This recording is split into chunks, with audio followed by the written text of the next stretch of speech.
is a presentation of Fox Sports. We are Baltimore. We are Detroit. Tigers baseball on Fox Sports Detroit is presented by Bell Tire.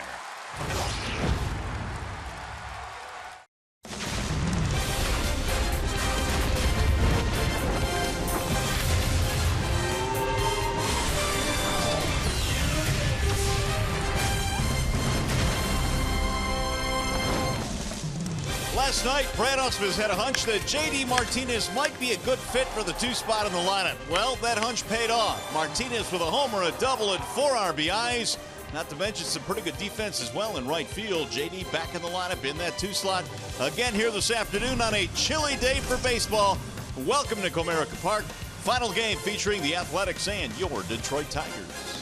Hi again, everyone, and welcome to Tigers Baseball. Mario and Pemba alongside Rod Allen. We are glad you are with us here for the series finale. Nice bounce-back win yesterday, Rod. Good to see the bats get going, and good to see Brad Ausmus play a hunch, and it worked out. Is there a better spot to hit in that number 2 spot ahead of Miguel Cabrera? No. J.D. Martinez took advantage of every fastball that he got in last night's contest. Long ball, big double, 4 RBIs, as you mentioned, and it was good to see because he had been struggling. He really took advantage of those fastballs. Here is something else that is good to see. That would be Victor Martinez. Here's a guy that really struggled through last season, but, man, he looks healthy now. He does look very good this year. In particular, he just wears out Oakland Athletics pitching, and he has done as much in this particular series.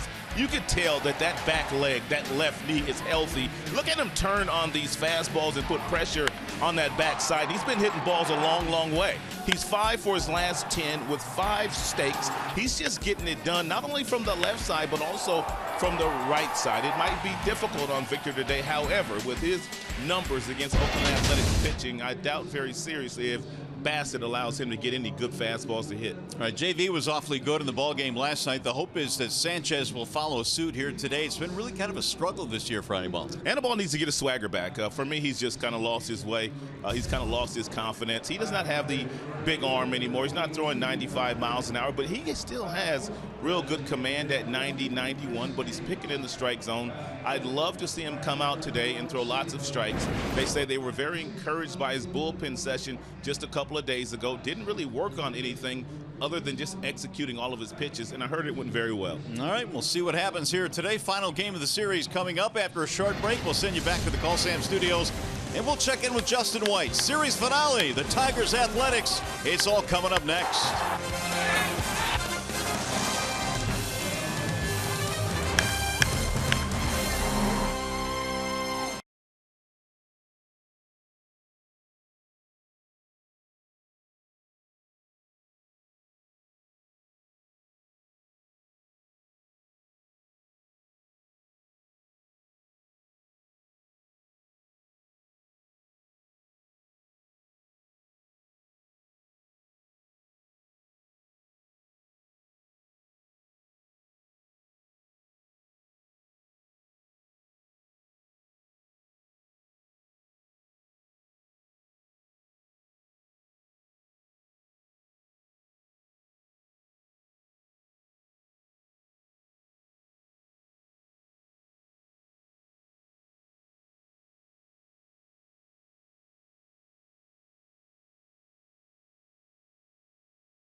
Today, the Tigers and Athletics wrapping up this series. On the hill for the Tigers this afternoon is Anibal Sanchez. He is presented today by Family Heating, Cooling, and Electrical. Anibal Sanchez trying to rebound from one of his poorest starts as a Tiger, where he lasted just 2 1/3 and gave up 7 runs, 6 of those earned. Sanchez needs to attack the strike zone, a lot of first pitch strikes, and then once he gets ahead of the Oakland hitters, go ahead and expand the strike zone and see if you can get some swings and misses.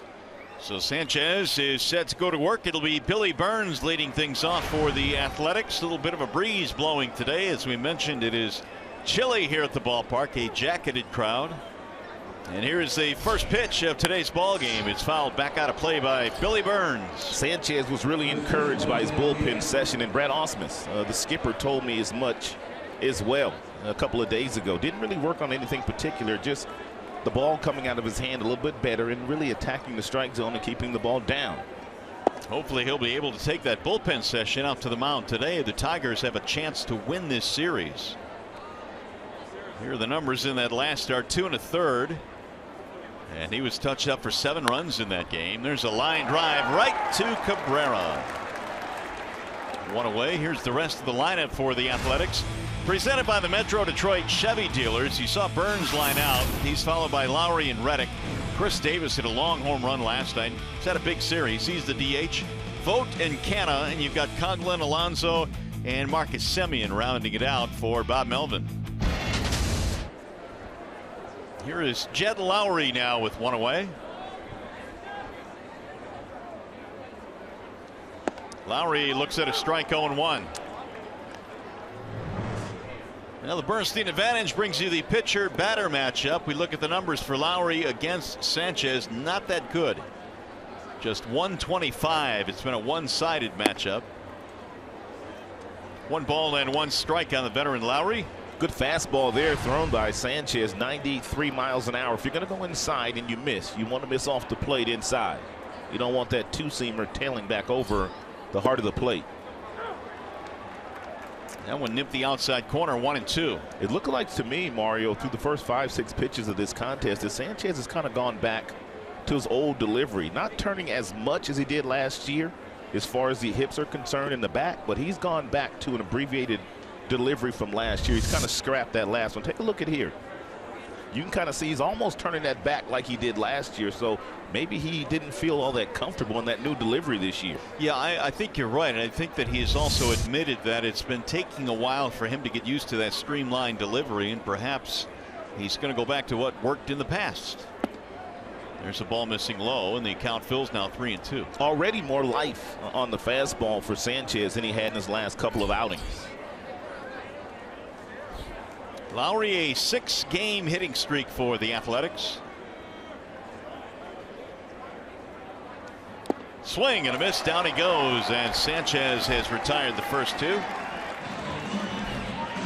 Let's take a look at the Tigers starting defense, and as always, it is presented by Beaumont Health. Left to right, you've got Upton, Ghost, and J.D. Martinez. Third to first, Castellanos, Iglesias, Kinsler, the big fella, Miguel Cabrera, and Jared Saltalamacchia.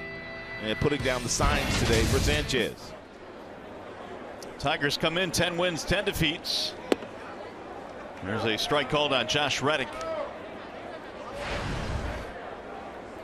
The A's at 11-11. Here's the 0-1 to Reddick.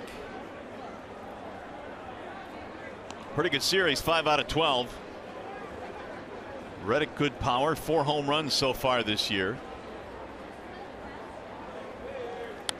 Fouled straight back. 1 ball and 2 strikes. You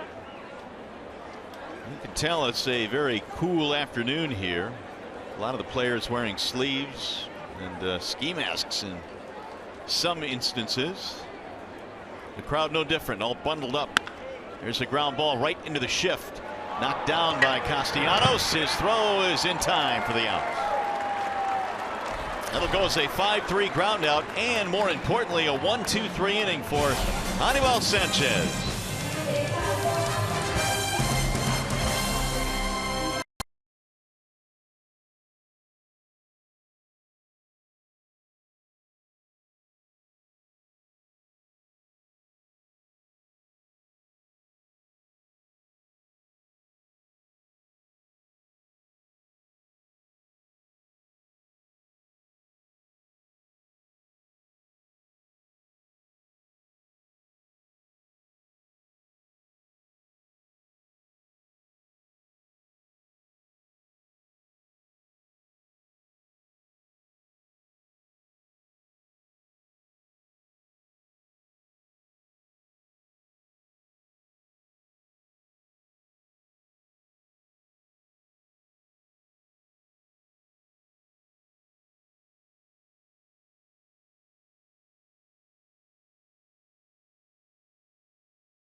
Tigers in the bottom of the first already having some fun in that dugout. Nobody has more fun than Miguel Cabrera. No one. Here's the Tigers starting lineup presented by the Southeast Michigan Ford dealers. It'll be Kinsler, Martinez, and Cabrera at the top of the lineup. JD, big night last night. And then you got Martinez, Upton, and Castellanos, the bottom three of Saltalamacchia, who's back in there catching here today. Iglesias in short, and Gose in center field. They are facing the right-handed offerings of Chris Bassitt. And Bassitt has not won a game this year. His fastball, he's got a couple different ones. He's 2s and 4s. The four-seamer gets up to about 93. He also has a slider, curve, and a changeup. Does not throw the changeup to the right-handers, but a heavy dose of changeups to the left-handed batters. Bassitt is 27 years of age. He hails from Toledo, Ohio. He's close to the house, Dan. He is very close. Probably has some friends and family up here. He stands 6 feet 5 inches, low 3/4 arm slot, but he throws a lot of ground balls. He throws lots of sinkers. His team has not given him much run support in his first 4 outings. They have not scored more than 2 runs in any of his games. Here's the 1-1 to Kinsler. By the way, I shorted Kinsler an assist. He actually made that play to close out the top of the inning. I gave it to Castellanos. So if you're scoring at home, it's 4-3, not 5-3. Well, I can see why you could have been fooled there, because that's the first time I've ever seen when the Tigers shift Ian Kinsler out in right field and not Castellanos. It normally is Nick. That's going to drop in, and it's going to be a base hit for Mr. Kinsler. Ian Kinsler just living right, isn't he? Yeah, he is. Huh? Let's take a look at the Oakland Athletics starting defense, brought to you by Tim Hortons. In the outfield, they've got Canna, they got Burns, and they've got Josh Reddick. Coughlin, Simeon, Lowry, Alonso in the infield, and Vogt is the catcher. Leadoff single for Kinsler. That'll bring up J.D. Martinez, who for the first time in his career hit second in the lineup in a big league game last night, and it worked out pretty well. We'll see how many fastballs he gets today. Ball 1 missing low. Martinez at a 293 clip right now. He is 2 for 11 in the series. He knocked in 4 in last night's game. He does not have a hit though against Bassitt. 0 for 6. See if we can change that right here. Swing and a miss.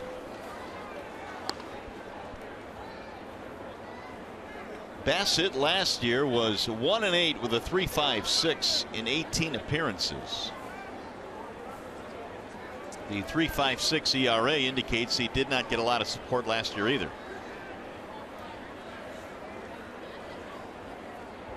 Here's the 1-1. 1-2 on JD. Outstanding two-seamer thrown by Bassitt at 90 miles an hour. He's trying to get the ground ball. And this pitch, take a look at the life on it. It looks like it's right around the knees. JD Martinez starts his swing, and the ball disappears on him. He's got that tall angle too at 6'5". Very slender build.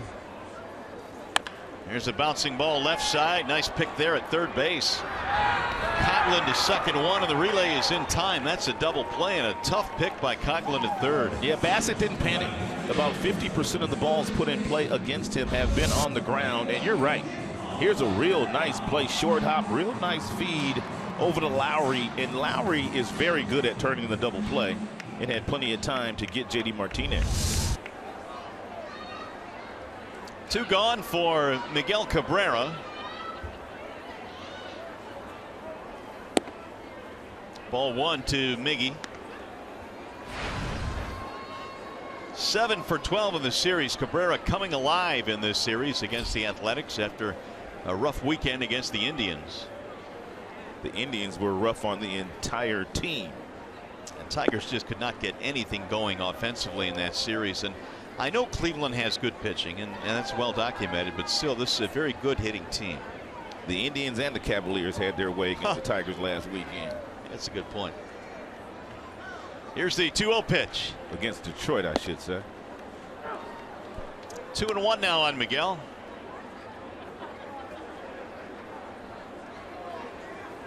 Cabrera 10 RBIs. His average prior to this series was in the low 200s. There's a ground ball deep in the hole. It's going to find a hold into left field. Base hit.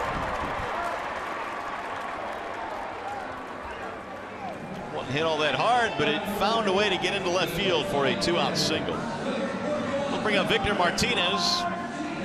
Here is the Chevy Silverado most dependable player. It's got to be Victor. When you look at his career numbers against the Athletics, awfully good. That .353 batting average that Victor has posted against Oakland Athletics pitching, that is the highest for any active player. He has hit in 13 straight against the A's. And the ball he hit last night was no joke either. Martinez put a charge into one last evening. 3-run shot in the 6th inning, which helped break it open, and the Tigers needed those runs because the A's made it somewhat interesting late. And Victor's seeing the ball very well right now. He's healthy. His legs are strong. He's able to stay back, whereas last year he was not able to stay back. He was lunging at everything from the left side, and there was no bat speed whatsoever. He's got a lot of bat speed now. Ball is just making a different sound off his bat these days. 1 ball, 1 strike. They play the shift on against Martinez.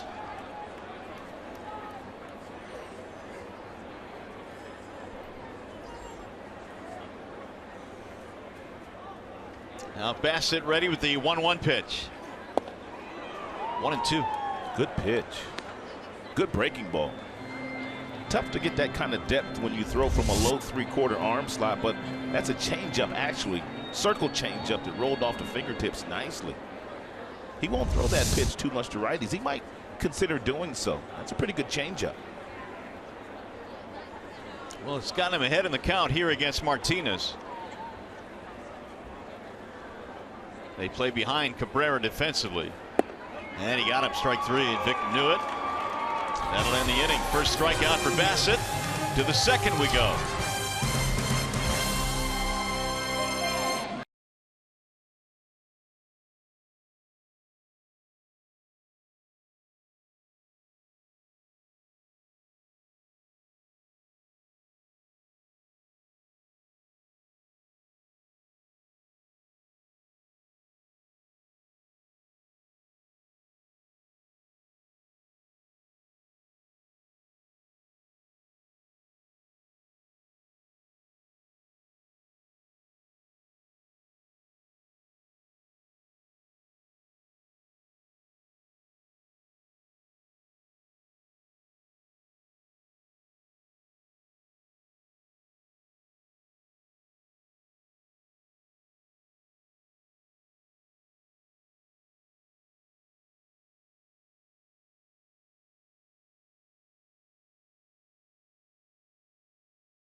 Oakland did not have many bright spots in last night's game, but Chris Davis provided one. He hit a ball about as far as I've ever seen a ball hit here at Comerica Park, and then he got down toward first base. He was wondering where his first base coach was, Mike Aldretti.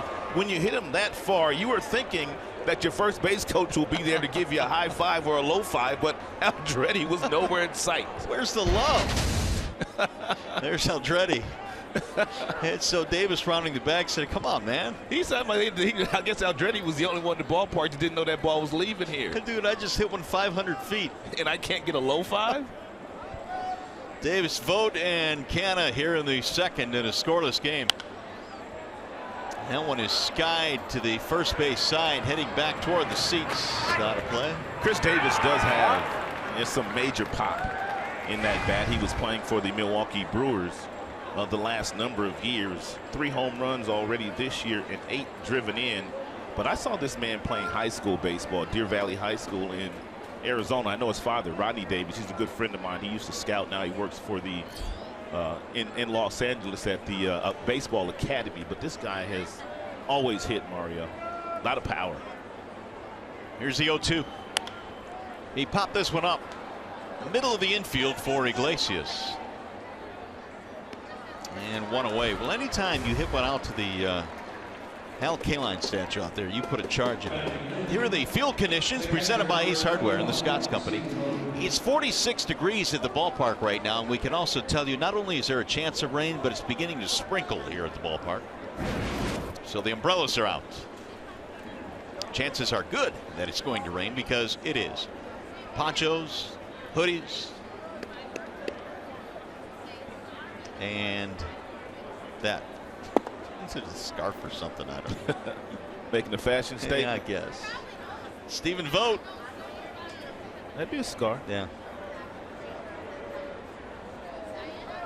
Here's the 1-0 pitch. 2 balls and no strikes on Vogt.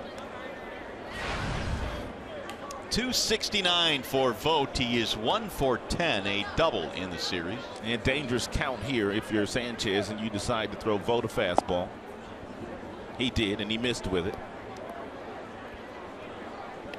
So it's gone to 3-0. They have shifted Vogt the entire series. They do so now. Here's the 3-0 pitch, and it's in there 3-1. Vogt had a really good start to last season. Here's the shift that they're playing. He did, however, falter in the second half, only 214 after the All-Star break, and there is the first Oakland base runner. 1-out walk. Here is Mark Canha. They have Canha out in left field today. He's played a couple of different positions, first, right, left, DH. Canha had a nice year last year. His rookie season knocked in 70 runs.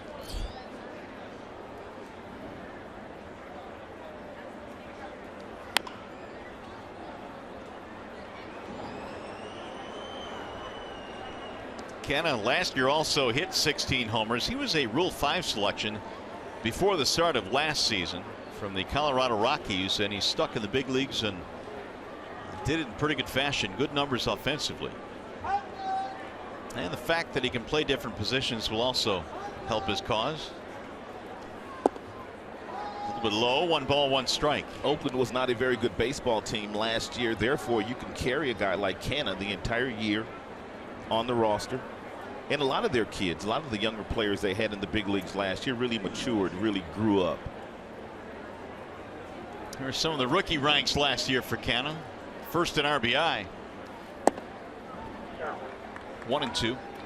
Yeah, the A's last year, well, they really struggled. 68 and 94, their worst record since the 1997 campaign. They had the worst bullpen in baseball. They have one of the best bullpens in baseball this year under Bob Melvin in his 6th season as the Athletics manager. 2 other prior stops for Bo Mel in Seattle and also Arizona as their managers. Now the 1-2. Did he go? Did not. Of course, the Tigers have had some pretty good postseason scrums with the Oakland Athletics in 2012, 2013. A couple of ALDS series that went 5. How about those crowds out in Oakland on the playoffs, though? Yeah. Bananas. Fun to watch. JV beat the A's twice in Game 5s. The 2-2 swing and a miss. Canha is out of there. Second strikeout. Nice pitch sequence there to Canha. The previous pitch with 2 strikes, Sanchez went upstairs. He wasn't chasing that one, but look at where the release point is today with the breaking ball. That breaking ball released out in front, and this is where he gets the depth. Now, you can't locate a slide piece any better than he located that one. Here is Chris Coghlan now with 2 outs. Coghlan batting in the 7th spot in this game, hitting 161.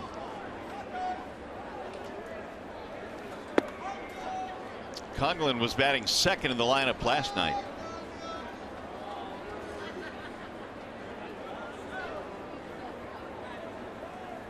Still in search of that first hit in this series, 0 for 10. And a strike called on the outer edge, 1-1. Sanchez is incorporating all of his pitches. And so far through the first 27 he's thrown. Fastball's gotten up to 93. He's thrown some good two-seamers, some really good sliders, and an outstanding changeup.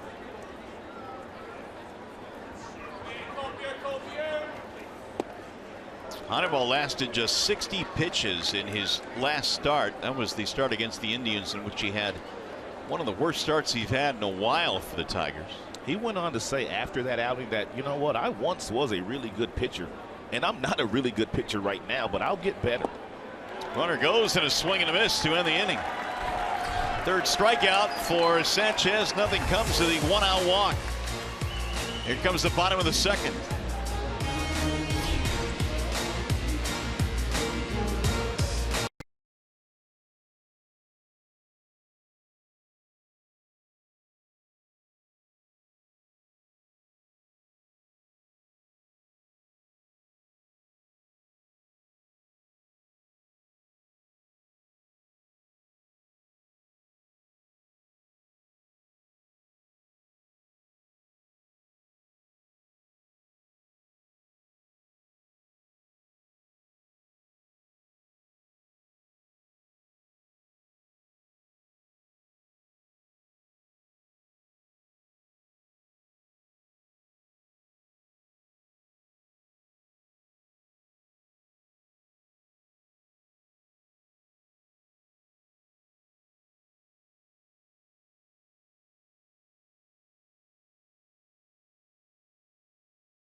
Baseball on Fox Sports Detroit is brought to you by Comerica Bank. Raise your expectations of what a bank can be when it's time. Come to Comerica.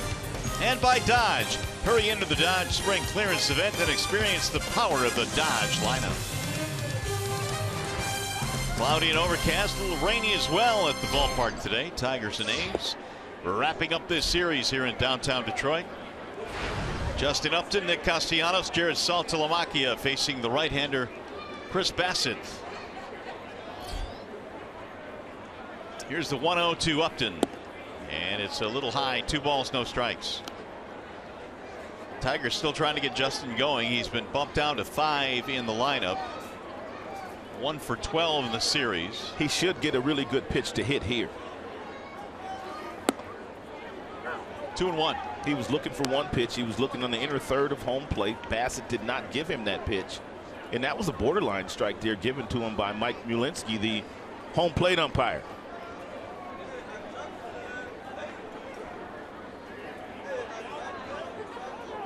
Now time called as Upton steps out. Yeah, J-Up's gotten off to a really bad start. Already 35 strikeouts on the season, which paces the majors. Pulled foul. Is there anything you are seeing in his at-bats that kind of tends you to believe that maybe, just maybe, he might be ready to bust out, or is there something that he just can't get through right now? Well, I'm not seeing it yet, but I do know from experience that a lot of it's between the ears of Justin right now. He's been such a nice performer in the big leagues. He's made all-star teams. He's driven over 100 runs. But right now, he is just not seeing the baseball. There's a perfect example of that. It's a good breaking ball by Bassett, don't get me wrong, but J-Up's reactions are he's swinging before the ball even leaves the hand of Bassett. That ball's halfway toward home plate, and he's already gone. So he just needs to see the ball a little bit better, and once he starts to do that, we'll forget about the month of April. He is much better than he is displayed. Much, much better. Well, here is Nick Castellanos. Nick 3 out of 11 in the series. He's batting a healthy .319, has been over the 300 mark all of April. We'll foul that one back out of play. And Castellanos has never met a first pitch strike that he didn't like. And it really doesn't matter whether it's a fastball or whether it was a breaking ball. He's swinging. Wow, that's a big change. Yes, indeed. Through April 27th, the average way up. The 0-1. Breaking ball grounded foul. Bassett already throwing that breaking ball at a couple different speeds. And that last one, he really slowed his arm motion down and delivered a 71-mile-per-hour breaking ball.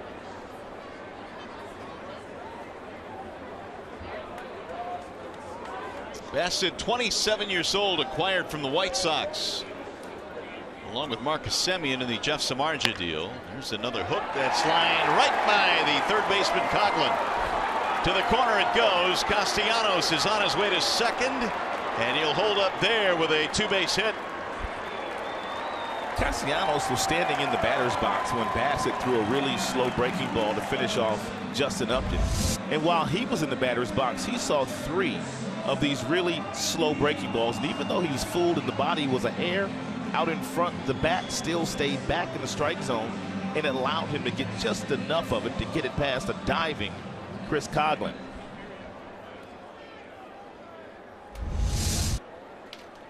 Tigers have a pretty good scoring chance now as Saltalamacchia stands in.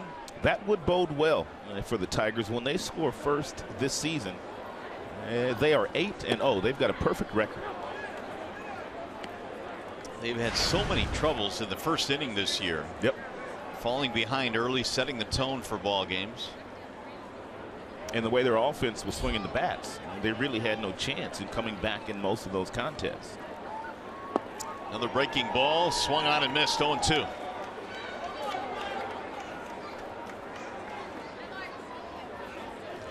Saltalamacchia back in the lineup today. Bobby Wilson caught last night's game. Nick Castellanos on second base does not have a lot of speed, but if somehow, some way he could see the signs of vote and he throws one of those really slow breaking balls, why not steal third base? He could probably make it, but you have to know exactly what's coming, and Nick can see the signs of the catcher. So pick one of those 70-mile-per-hour breaking balls out and get yourself over to third. Here's the 0-2. Got him, strike 3. So Bassett has another strikeout, his third. It's a good 94-mile-per-hour fastball with a little swing back action, which caught the inside third of home plate.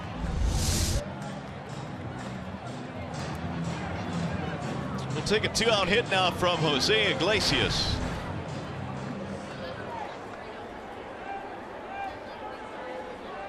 Three out of 11 in the series against the A's. Strike 1. Iglesias has been taking a lot of first pitches this year. A lot of confidence. He's not afraid to hit behind in the count. 364 with runners in scoring position this year.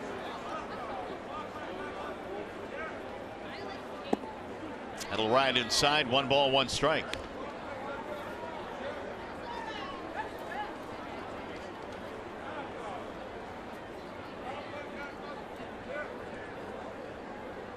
Bassett trying to work around a 1-out double by Castellanos.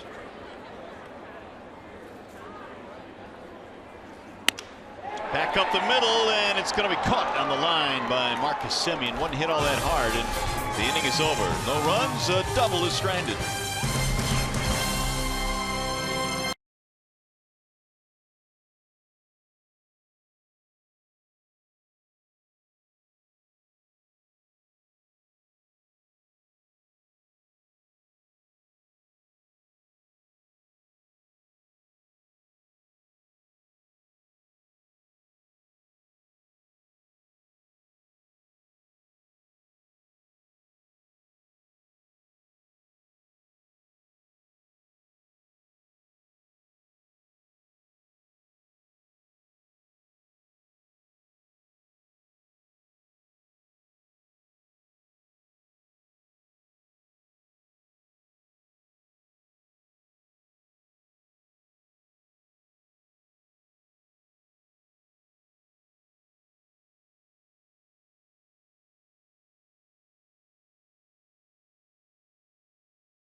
third inning, and Menards brings you the big money encounter. We told you that Anibal Sanchez, before coming into this start, had been averaging over 20 pitches per inning, which is way too high. You can see Colin McHugh on that list as well. Scott Feldman, both of those guys with the Houston Astros. It's no wonder why Houston's struggling this year. Yeah, they're off to a really rough start compared to the start they got off to last year.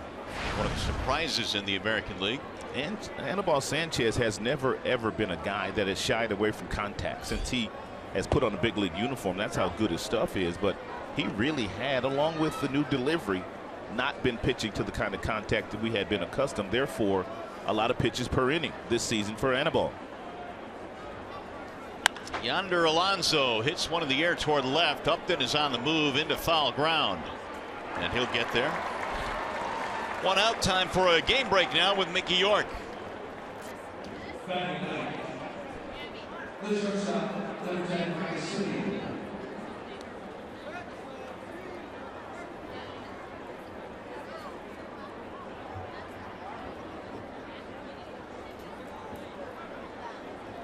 All right, Mick, thanks. Every time we roll into the ballpark here at Comerica, we see that magnificent structure getting more and more complete. That's going to be fun to watch. It is going up quick.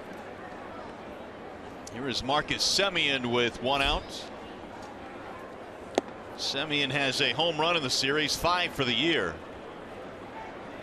Sanchez looking awfully good so far. He has given up just one walk, and that is it. Now the 0-2. Got him. Strike 3. Semien out of there quickly. I don't know if it's me, Mario, but he's gone back to that comfortable delivery that he had in 2012, 13, and 14, and 15, where he turns that back and he allows himself to gather.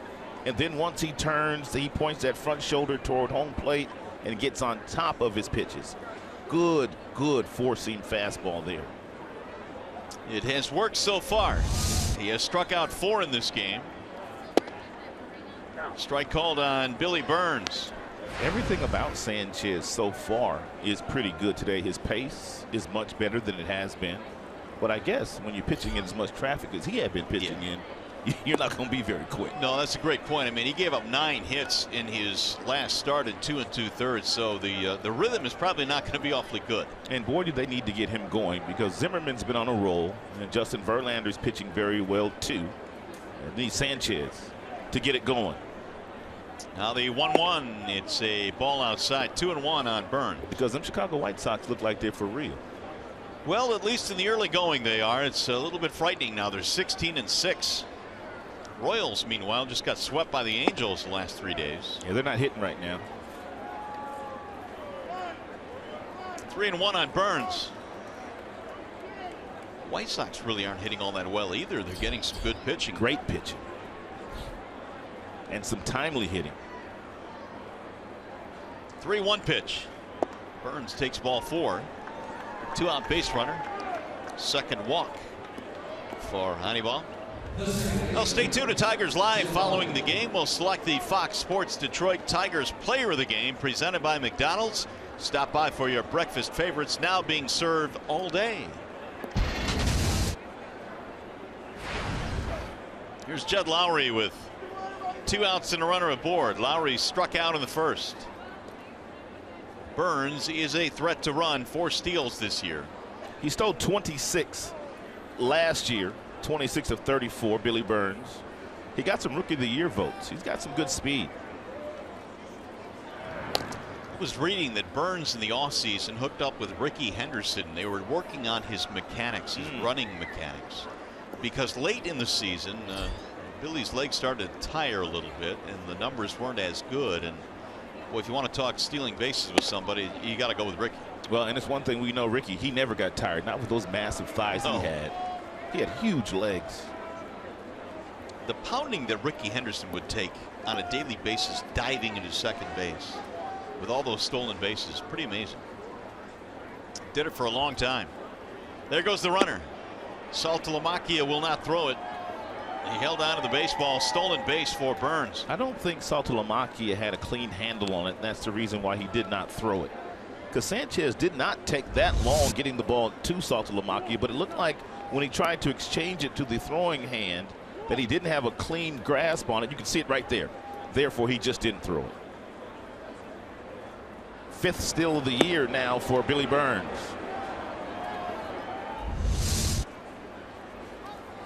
Lowry swings right through a 2-0 pitch.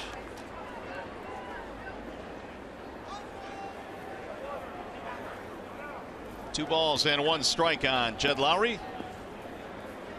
.556 this year with runners in scoring position. Yeah, he's tough in these situations. Good contact hitter, very seldom strikes out.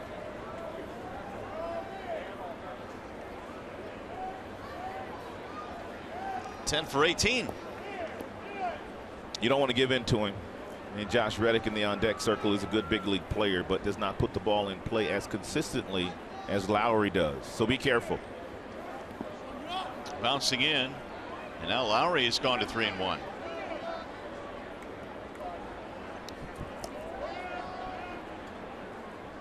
Josh Reddick waiting on deck. Should it get that deep? 2 outs. We're in the 3rd. Tigers trying to take 3 out of 4 from the Athletics before they head to Minnesota after the ball game tonight, then eventually on to Cleveland. Way high, he walked him. Lowry is on now, back-to-back walks. I don't know for sure, but I think that walk was pretty much by design with the open base and the fact that Lowry is a much better contact hitter than Josh Reddick. Why not put him on first and then go after Josh Reddick with a fresh count? 3rd walk, and because of that, you see the ratio not really all that good for Sanchez. Now we'll see what Reddick can do. He bounced out in the 1st inning. And Reddick came into the game batting .182 against Anibal Sanchez, 2 for 11. He's now 2 for 12.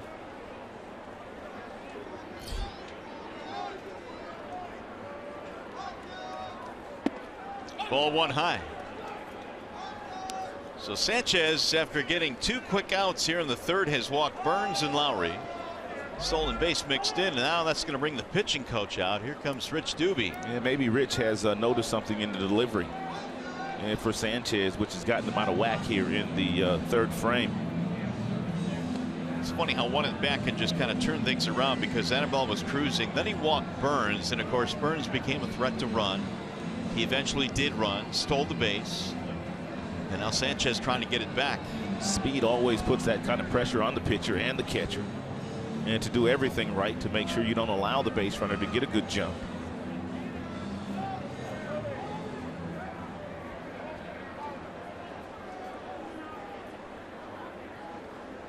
Reddick waiting on a 1-0 pitch.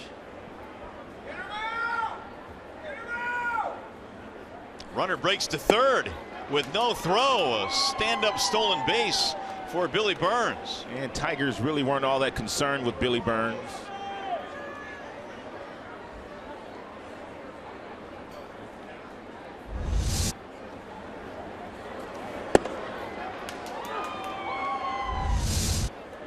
No shot there, so Saltalamacchia wisely held on to it.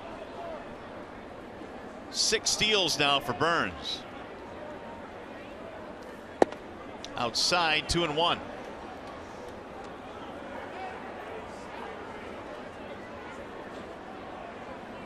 Reddick .298 versus righties. Only .211 against lefties. OPS nearly .950 for Reddick against righties. 2-2 the count. Reddick had that really big year a couple of seasons ago, the 2012 campaign, in which he had 32 home runs. Spent 3 years with Boston before he was dealt to the Athletics for Andrew Bailey. 2-2 is on the ground, back up the middle into center field, a base hit. The Athletics have their first hit and the first run of the ball game.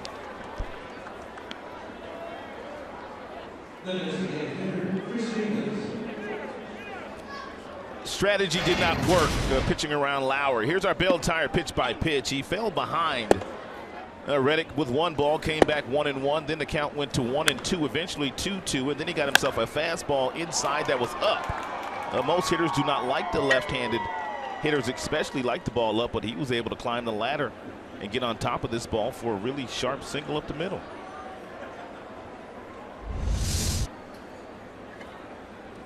Here's Chris Davis, who pops up the first pitch into foul territory. Cabrera drifting, and that will end the inning.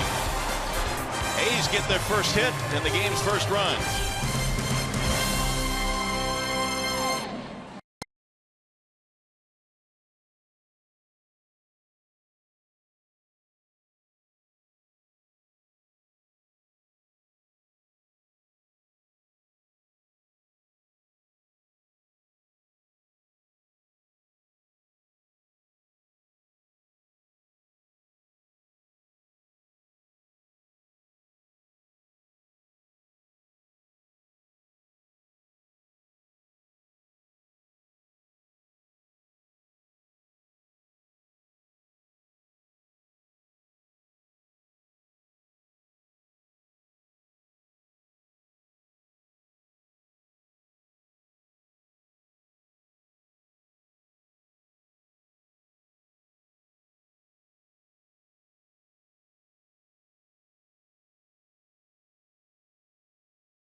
Broadcast on AFN, the American Forces Network, broadcasting to the U.S. Armed Forces serving around the world on land and at ships at sea. We welcome you all and thank you very much for your service as well. Well, the Tigers are down by a run now as we go to the bottom of the third here at Comerica. Mario and Pemba, Rod Allen today for the ballpark. Joe Nicola is our producer. Brian Moss, our director this afternoon, as Ghost stands in for the Tigers. Ghost, then Kinsler and Martinez facing the right-hander Bassett. First one is a little high, 1-0. Bassett pitched around a double in the second, did so by striking out Saltalamacchia, and then got a soft line drive from Iglesias. Outside, 2-0. Really, Rod, with Tyler Collins being sent down now, Ghost is your guy in center field. Yeah, they need to get Anthony going. He just hasn't been himself so far this year. Off to a slow start, batting just 170. Fouled back out of play, 2-1. I've also noticed he doesn't look as comfortable in center field this year to me as he did last year. Really? They've got him playing a little deeper. Yeah. And I've just been noticing, I mean, lots of balls falling in front of him. He's diving all the time out there. He just does not seem to be all that comfortable right now.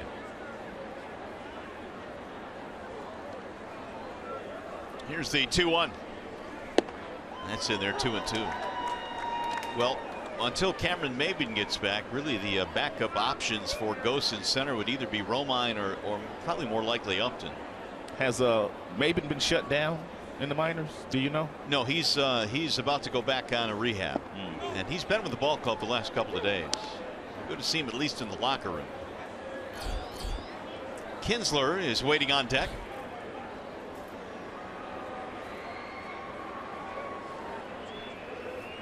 Full count now on Anthony Ghost. Ripped down the right field line. That's going to go to the wall. Playing it on one hop Reddick. He'll fire it back into second, not in time, and Ghost beats it out for a double. Turned on that though.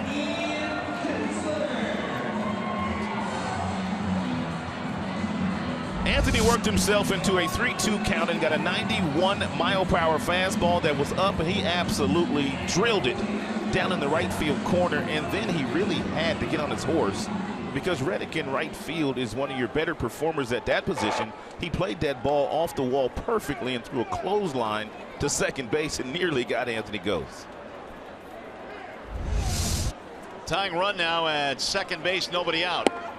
Kinsler takes ball one. And Kinsler's got a job to do. Runner on second, nobody out. And try to hit something through the right side of the infield to get Gose over to third. You want to go in this direction.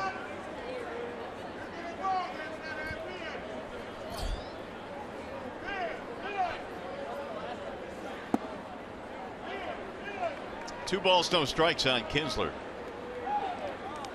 who I would say has been the Tigers' most effective hitter this year, most consistent hitter. He had a 10-game hitting streak at one point. 10 multi-hit games, leads the American League. I would not disagree with that. Oh, look at that at bat. Man, he goes to the right side, a base hit, Gose coming to third. They're going to try and score him. Here comes the throw from Reddick, and he is safe. What a slide by Anthony Gose.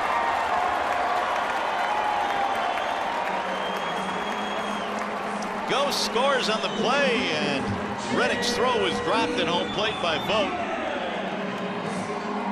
This is just good baseball. Ian Kinsler, you can visibly see him pulling his hands close to his body to drive something in that direction, and he gets rewarded with a double down in the right field corner. Real nice throw here by Reddick, but Gose with an outstanding slide, hook slide, old-fashioned way to get that left foot in there. You are always saying that if you play the game the right way, you will be rewarded. No doubt. And Ian Kinsler was rewarded there. There's a breaking ball low and away. Actually, it was a single, and Kinsler went to second on the throw. But look at the slide here. Whoa. Nicely done. Gose went back just to make sure. He needed to go back because he missed it. On that replay, it showed he missed it. By the way, they ruled that a double. They did? Yeah, they gave him a double on an RBI. Really? I'm just here to report the facts. Wasn't it hit right at him? Looked like it. One hopper? Well, it's the fourth double of the season for Kinsler. Ian'll take it. He'll take it. Gotta love those extra base hits. Here's the 1-1. I'll take that step a step further. You were talking about Ian Kinsler. We take one more look at him hitting that ball down the right field line. I mean, Dude, I guess that's a base double. hit. Come on. No, they said double. It's a double. It's a single. But, you know, to take that a step further, if you were talking about Ian being the most consistent Tigers player this year, you can take that back to July of last year. Agreed. He's been their most consistent performer.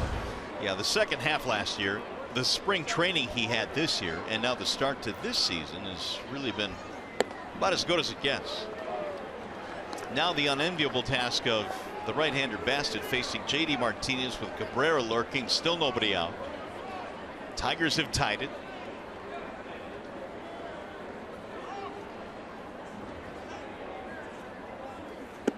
And JD gets a walk that'll put two men on. Still nobody out.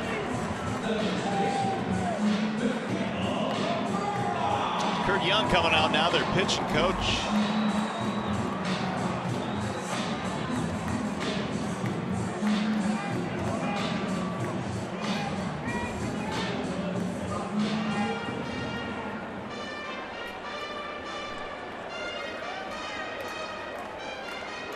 And Mickey got to go on Monday here when the Oakland Athletics finally got to town, but he's got mad numbers against them anyway.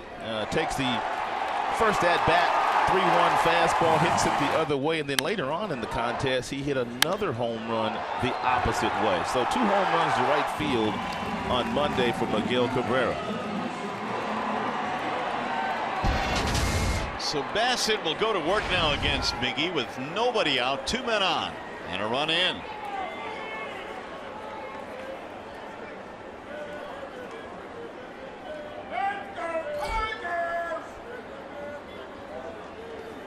Swing and a miss, 0-1. I was reading an article about Bassett. His first major league start came against the Tigers back in August of 2014. He had just come up from the minor leagues, and he got Rajai Davis, the first batter he faced. Then he got Ian Kinsler, and then up steps Miguel Cabrera. And what happened? And Bassett thought, all right, this ain't some random AAA guy. I'm in the big leagues now. And he ended up striking Miggy out looking on a breaking ball, but then things fell apart later in the game. But that's when he was with the White Sox. That's correct? when he was with the White Sox. Yep. And he thought that was my moment when I saw Miguel Cabrera up there, and I realized this is not a video game. Well, one thing about Miguel Cabrera, when he stands in the batter's box, it really doesn't matter who the pitcher is out there. They're going to pay attention, and Miggy's going to get their best every single night. Line drive to the gap in left center. It's down, a base hit. 1 run will score. Martinez going to third base. He is in there sliding safely, and Miguel Cabrera with his second hit of the game. When you have a hitter in the batter's box that's as talented as Miguel Cabrera is, if you get 2 strikes on them, the last thing you want to do is throw them a lollipop breaking ball right over the heart of the plate. This cat has won 4 of the last 5 batting titles. He shortens up his swing. He doesn't take a big stride, and he just tries to put the ball in play like a leadoff hitter.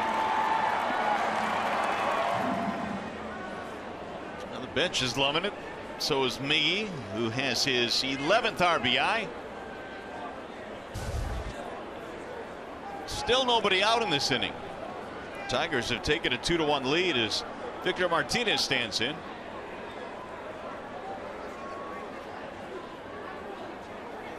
Victor struck out looking his first time, and he swings and misses 0-1.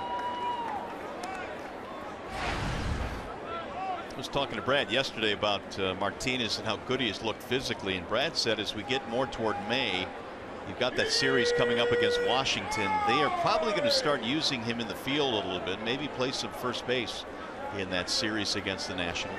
Well, that's good. That means that he's feeling really good and the legs are really strong. They want him to start taking some ground balls, but they also want the weather to get a little bit better before they do it. They don't want to deal with the hamstring problems that, of course, Victor had in spring camp. But to have his bat sit on the bench in National League ballparks is it's almost criminal. Really. Especially going up against the Nationals, a really good baseball team led by their new manager, Dusty Baker. And how about Bryce Harper? Might be the best player in the game right now. No doubt. There's a ball inside, 1-2 on Victor.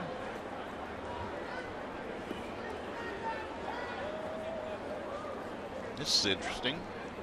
When behind in the count, Victor at 476.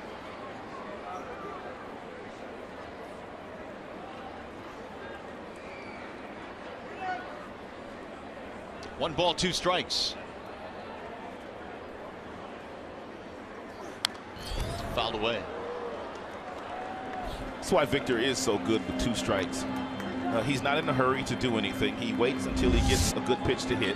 This is a good pitch here by Bassett. It's inside, it's tailing. Victor just simply fights it off, which is what a really good hitter does.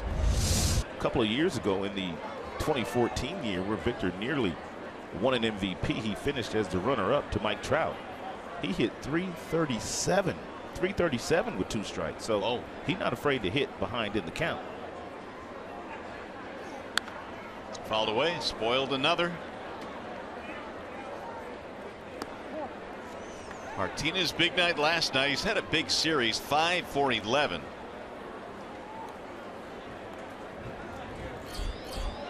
Justin Upton waiting on deck.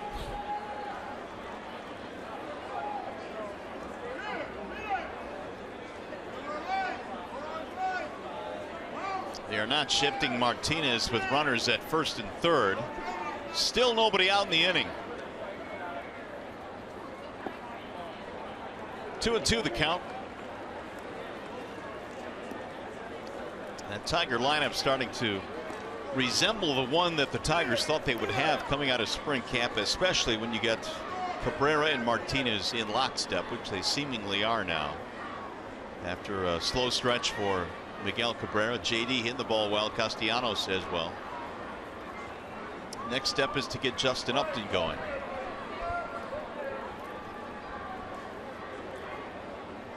Here's the 2-2 inside, 3 balls and 2 strikes. You know, I was looking at something when I was in the studio last night, and the Tigers have already this year beaten Jose Fernandez, Garrett Cole, the kid Severino in New York, and Sonny Gray last night. They get up for the really good pitchers in the league, and they've beaten all those guys this year. But that's one of the things they need to do against some of the other starting pitchers in baseball. They need to have that same kind of sense of urgency. Fly ball toward left field, not deep. Runner will tag at third. Catch is made by Canha, and the throw will be cut off. Throw to second. Here it comes to home, and the run will score. Martinez, once that throw went to second base, scores standing up.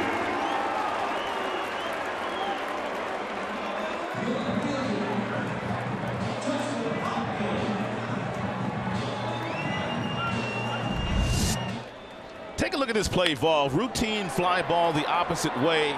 You're not going to score here, but look at JD. He takes some hard steps. Now he's stopped right here.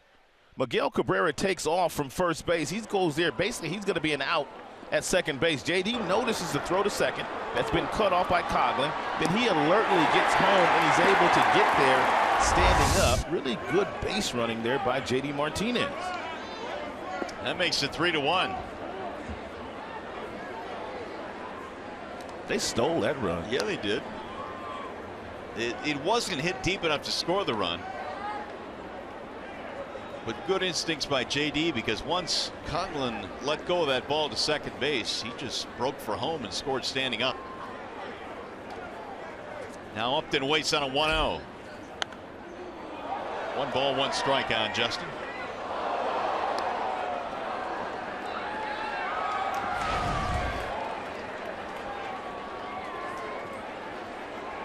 He strikeout back in the second, 0 for 1.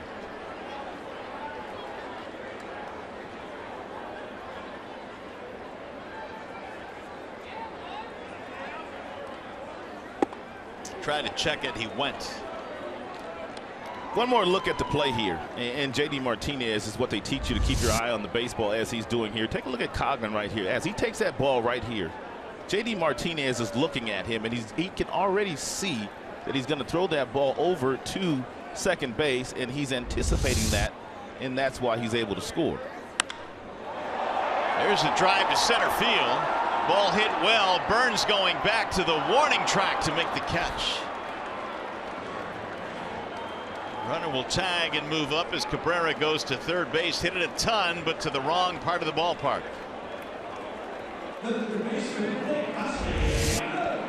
It's a pretty good swing here by Justin.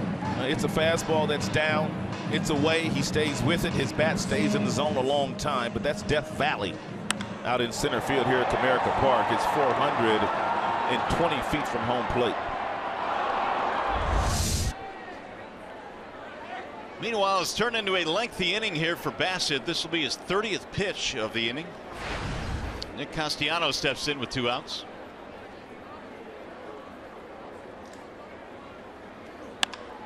Line to right field. That is going to get down. Foul. Just outside of the line.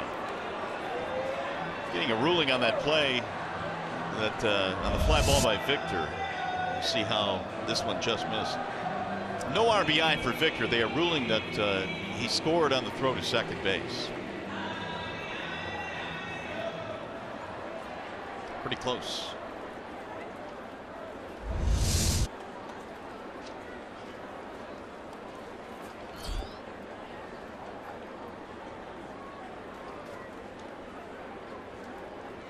Bassett will throw a wild pitch. He's already uncorked 2 this season in his 4 starts, and he threw 5 wild pitches last year. So if you're Miguel Cabrera on third base, you need to make sure that that's in the back of your mind.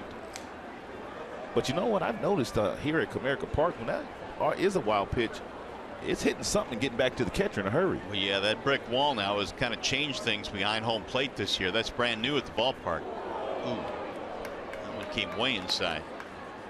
It happened last night on a ball that ricocheted right back to the catcher. And there was another play earlier this year here where I forget who the base runners were, but it was a ball that got past the catcher and got right back to the catcher, and he was able to get the Tigers out. Iglesias, I believe it was, ran into an out.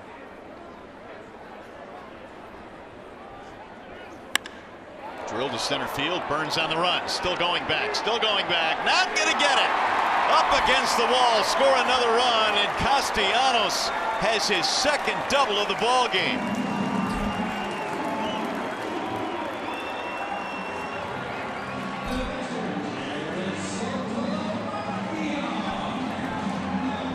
Billy Burns in center field plays very shallow.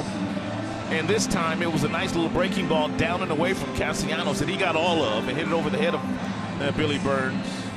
Castellanos had a triple in last night's game. That was the first triple of the year for the Tigers. Amazing. Yeah, which I found hard to believe.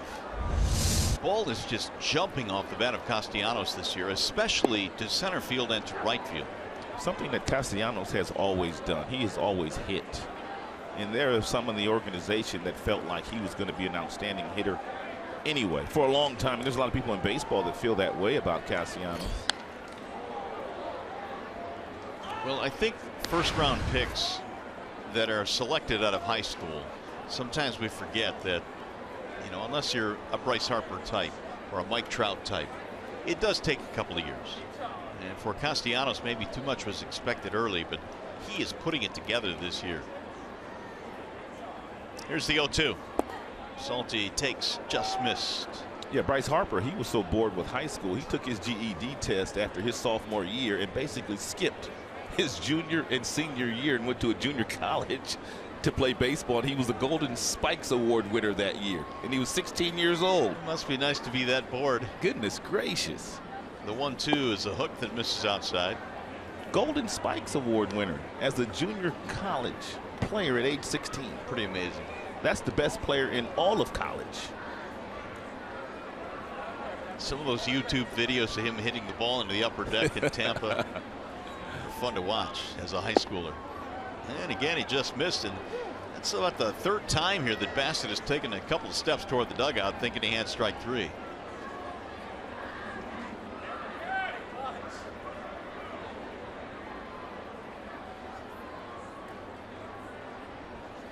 Swing and a miss, and he finally gets him 8 men to the plate.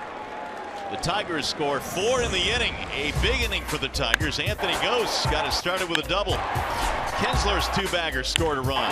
Miggy got into the act. And Nick Castellanos to deep center. 4-1 Tigers.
Tigers answer with 4 runs. Nick Castellanos has had a big day so far with a couple of doubles and an RBI.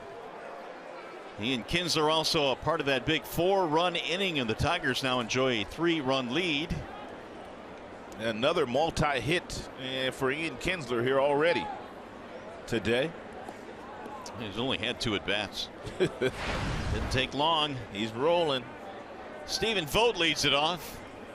Anibal Sanchez needs a shutdown inning here in the top half of the 4th after your team has just gotten you 4 runs.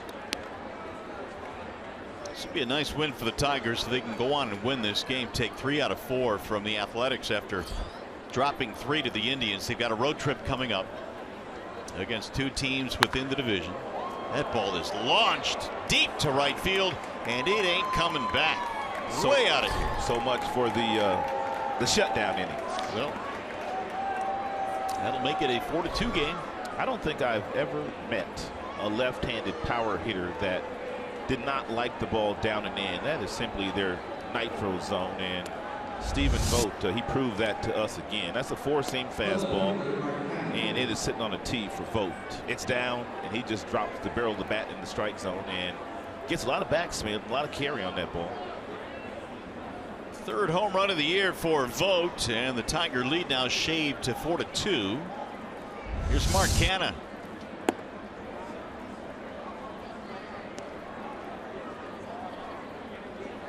Of course, the home run ball was the bugaboo last year for Sanchez. He allowed 29 of them.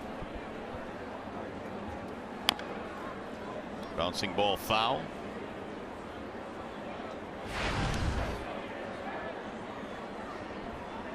Five home runs allowed on the year now for Sanchez this year. Canha struck out back in the second.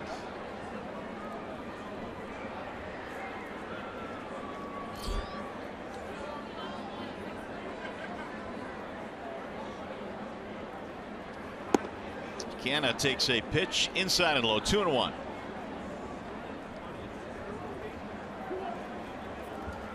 Home runs per 9 innings up this year for Anibal Sanchez, way up last year as well.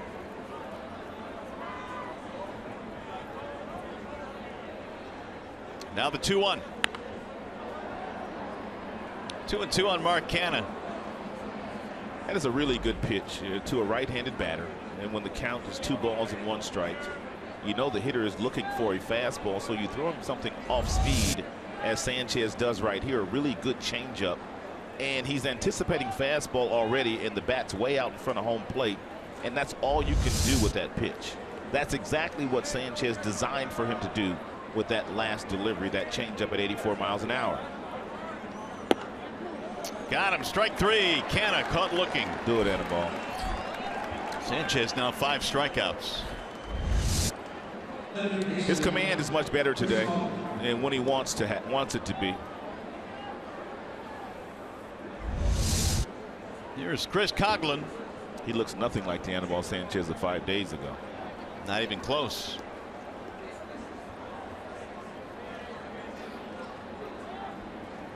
Sanchez in his last 2 starts allowing a total of 15 runs. 10 of them earned.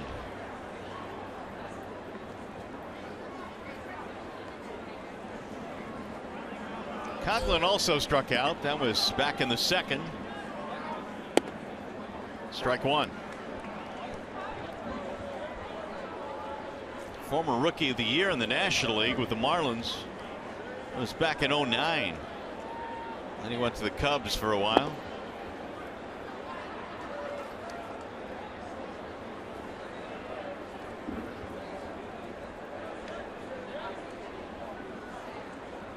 Here's the 1-1. 1-2 on Chris Coghlan. And Sanchez has got that butterfly changeup working beautifully this afternoon. Real good arm speed with it. It looks like a fastball coming out of his hand. He's throwing all 4 of his pitches from the same window today, and the Oakland hitters, for the most part, really can't pick up his off-speed stuff. Swing and a miss. Ooh. That's dirty. 6 strikeouts now for Anibal.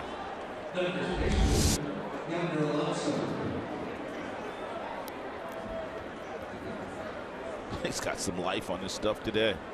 This is a slider.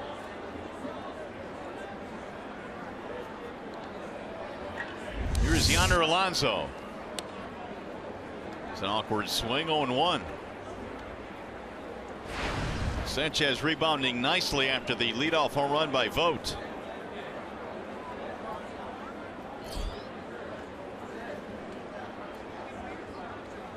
Alonso looks at a ball outside. 1 ball, 1 strike. 4 runs, 7 hits for the Tigers. 2 runs on 2 hits for the Athletics.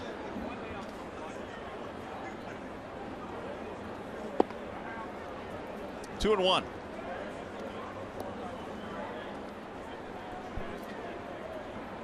Sanchez making his 7th start against the A's over the years. Career-wise, his ERA sub-4, 3.83 coming in. He's gone 3-1 now on Alonso.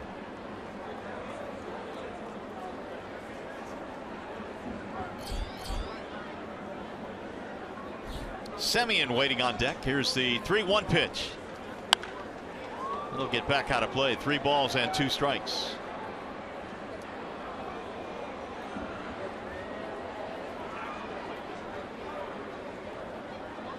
Alonso with a couple of hits in the series, a double and RBI. Had a really big spring for the A's, batted .340, but that is not transferred to the regular season. Came in at 159. And so Alonso will get a 2-out walk. We remind you to support breast health awareness and Pink Out the Park on Mother's Day, May 8th, when the Tigers host the Rangers at 1:10 p.m. Get a ticket plus a special Pink Out the Park t-shirt by purchasing it Tigers.com/pinkout.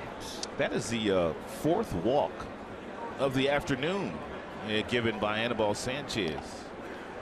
Yeah, for as good as he has looked today and as good as his stuff has been, walks are up. His command had gotten better in his last 2 starts after walking 3 in his first 2 starts of the season in each game.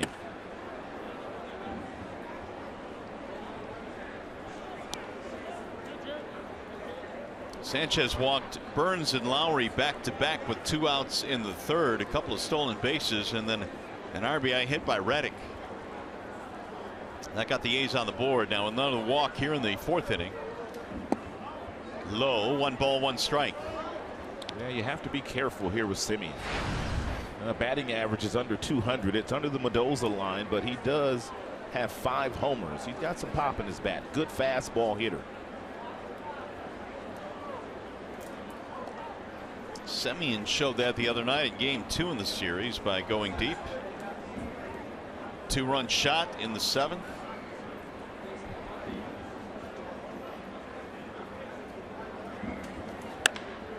There's a high fly ball to right. Routine for JD Martinez. That'll end the inning, not before the homer by Vogt makes it 4-2.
America Bank game summary. The Tigers had a 4-run 3rd inning. Nick Castellanos couple of doubles and an RBI in this game, and Stephen Vogt got one of those runs back for the A's with a solo shot in the 4th. Here come the Tigers now in their half of the 4th inning. It'll be Jose Iglesias. Tigers sending 8 men to the plate in that 3rd inning. Iglesias the only man that did not hit. He'll be followed by Gose and Kinsler. Way outside, 1 ball, 1 strike.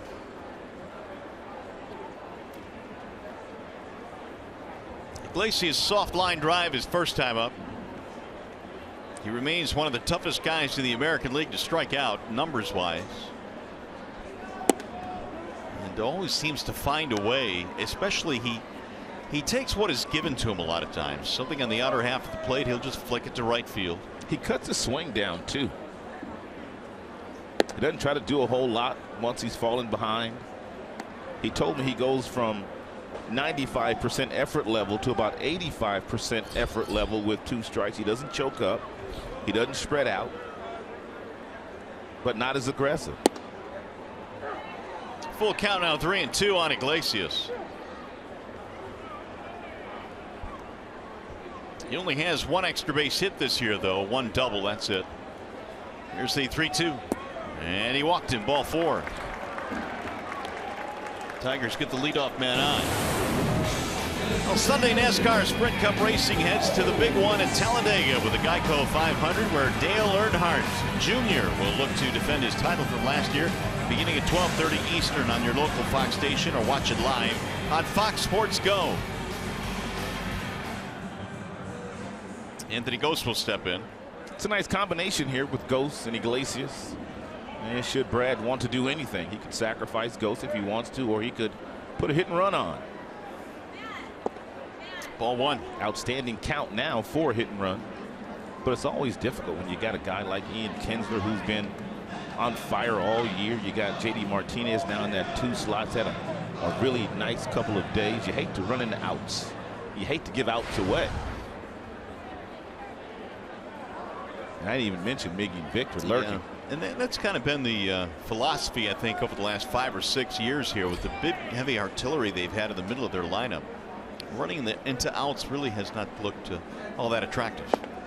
Way outside again, 2-0. And Bassett trying to get Anthony Ghost to hit that ball on the ground. It's going to be tough to turn it over with Ghost running anyway. As much speed as he has. Kurt Young coming out again.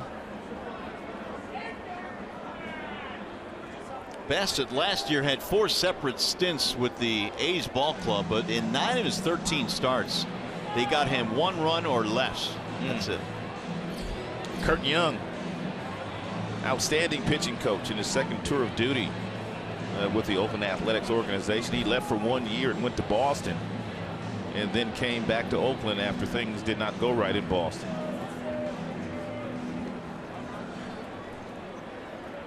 And Kurt barely beat the 30-second clock. He was walking off the mound with 1 second to go. Not sure what the penalty for that would be. I'm assuming nothing. 2-0 the count on Ghost. Driven deep to right field, way back and gone. A long home run for Anthony Ghost. Holy cats, did he crush that thing about halfway up the seats and right.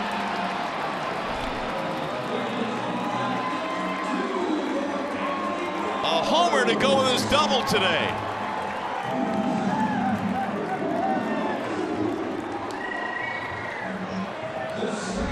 First couple of pitches, Bassett was trying to get Anthony Ghost to hit the ground ball.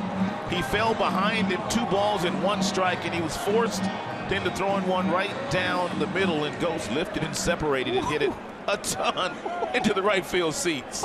He backlegged that one. Look at Miggy. When you have Cabrera impressed, you've done something. How about the home runs in this series, man? The one the kid hit Chris Davis yesterday, and then Victor hit one out there in right center field 2 days ago. JD Martinez as well. When the right fielder just doesn't even move, you know you've hit it a long way. Kinsler waiting on a 1-0. And it's in for a strike, so it's now a 6-2 Tigers lead.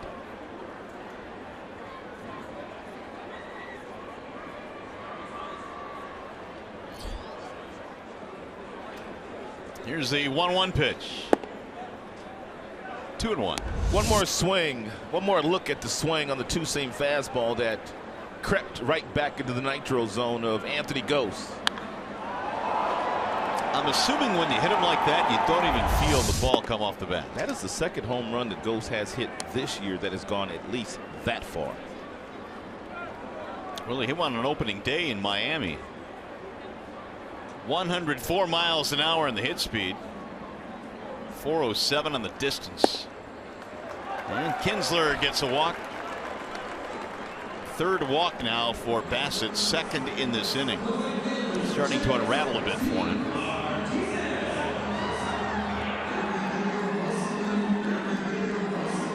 Here's JD Martinez. They're getting on the telephone to the bullpen. Now keep in mind the A's had Sonny Gray knocked out after 2 innings in yesterday's game. There's a soft line drive, base hit, left field. Kinsler will stop at second. Well, JD with a single and a walk in this game.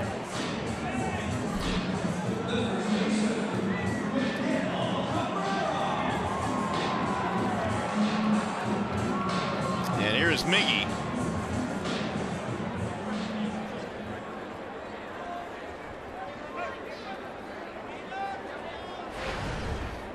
Cabrera on 2 more hits, both singles. He has knocked in a run. And he is now 9 for 14 with Rodriguez, the right-hander, warming up. 9 for 14 in the series.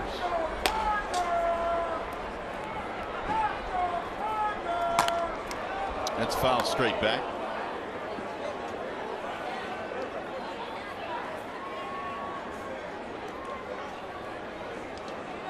Nine Tigers hits in this game now.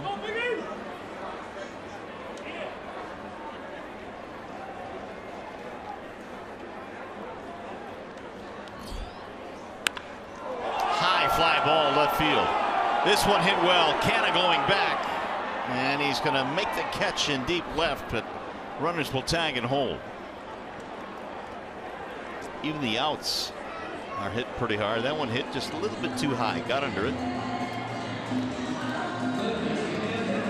Miggy's got to eat that same pregame meal that Ghost ate today. Yeah, right. Or get back in the weight room. Yeah, I said it. I'm going to tell Cabrera you said that. Don't do that. Get back in the weight room. Checking the bat and everything. He hit that ball further than that ball did not go as far as I thought it was going to go either when it left his bat. It looked like it might have a chance, but then it might have gotten knocked down a little bit by the wind. There is some up there. Here's Victor. They are shifting against Martinez to the right side, and he swings and misses. See, one thing that Victor will do, though, if you overshift him in this particular situation, he will simply try to hit something in this direction to get the RBI. He will not try to pull the ball. He might pull it, but he's going to be trying to beat the shift to drive the run in.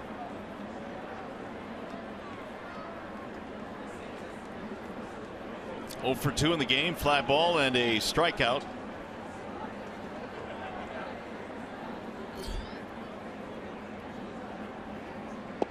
Breaking ball spins outside. 1 ball and 1 strike.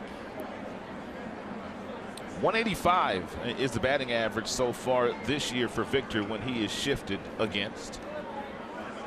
351 a couple of years ago. That was the nearly MVP season for Martinez. Victor would like to forget about the 2015 season. He wasn't healthy all year. No. Injury laden really from the get-go. 1 ball, 2 strikes, and you've often talked about the importance of your legs for a hitter, and Victor just didn't have his base last year. Nope, it's your stability, it's your foundation, it's your rock. If your legs aren't underneath you, I mean, it's basically an all-arm swing, and you're not going to drive balls, and he wasn't able to drive balls last season. Tigers, by the way, have gone 13 straight innings now with at least 1 base runner. Way high, 2-2. Bassett today has had traffic on the bases all afternoon long.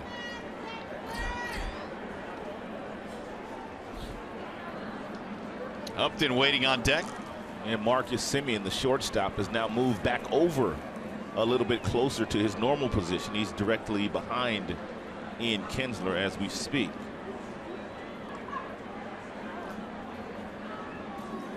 Swing and a miss. And Victor is out of there. 5 strikeouts now for Bassett. 2 gone, and Justin Upton will stand in.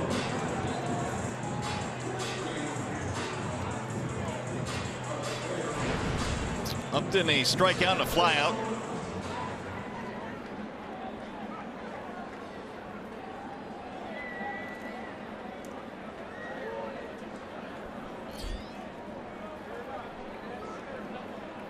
Inning started with a walk to Iglesias, then a long home run, better than 400 feet for Anthony Gose.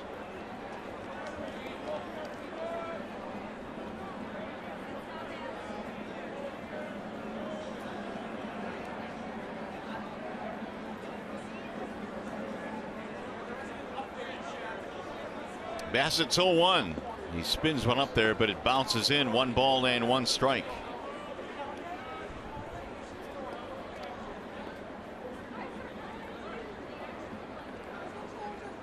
Justin now 0 for his last 11 at bats. Base hit here could give the Tigers another run, and maybe more importantly, Upton some semblance of confidence to get him going. 1-1 pitch. Bouncing ball right side, base hit. Here's Kinsler rounding third. He will come around to score. Throw comes into third base, and the tag is not in time. Really? It appeared the ball beat him there, but safe at third. He must have missed the tag.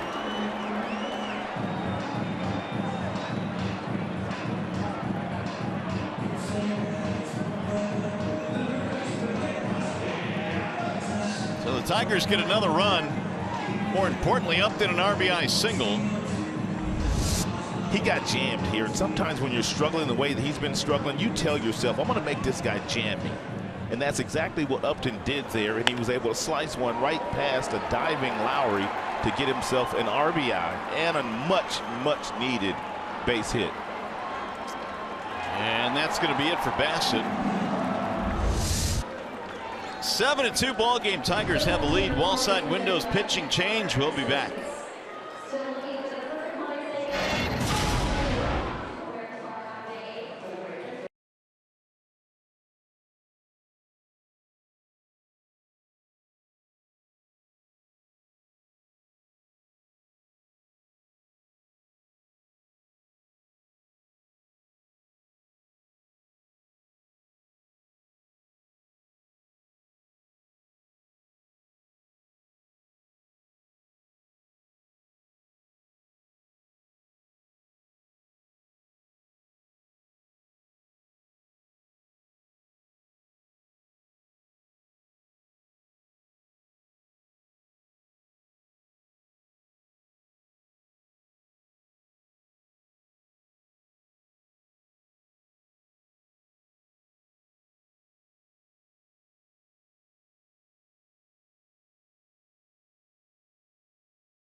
Bob Melvin looked at it, but it was not close enough for him to challenge. Reddick in the outfield has a really good throwing arm and real good technique. One hopper to Coughlin. Coughlin had the ball in plenty enough time, but he did not get the tag down to apply it to the right foot of J.D. Martinez before J.D. got it on the bag.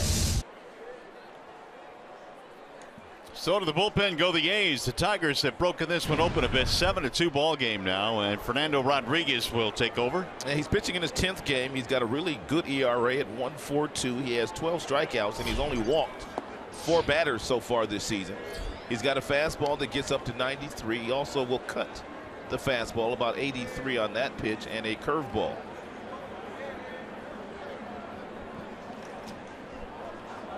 Well, Castellanos has had a big day, a couple of doubles and an RBI. A 3-run fourth for the Tigers. That's fouled straight back, 1-1. Big hit there by Justin Upton, man. Big hit for him. Well, it may not have been hit all that hard, and as you say, he pulled his hands in nicely and just hit a little ground ball to right field to get the run in. Hopefully that'll get him going. He was going to make sure that he wasn't out in front of anything. He told himself, I'm going to make this guy jam me, and he jammed me. And you've seen many occasions where guys get jammed. You can fight it through the infield. 1-2 on Nick.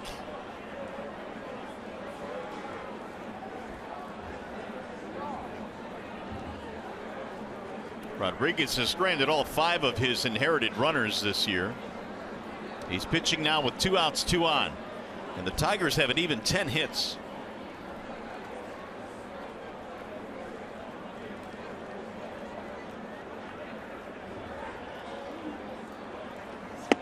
Ooh, up and in. Hello. Let's send Nick out of the box.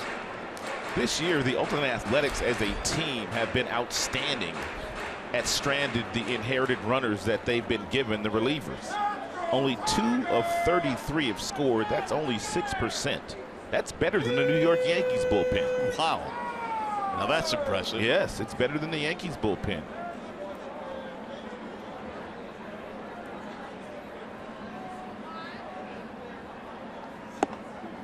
Off the inside part of the plate, 3-2. Yeah, that talented bullpen of the Yankees, they've allowed 13% of the inherited base runners to score. So pretty good margin. Rodriguez has been in the big league since 09 when he broke in with the Angels. He's been with Houston as well. 56 appearances out of the A's bullpen last year.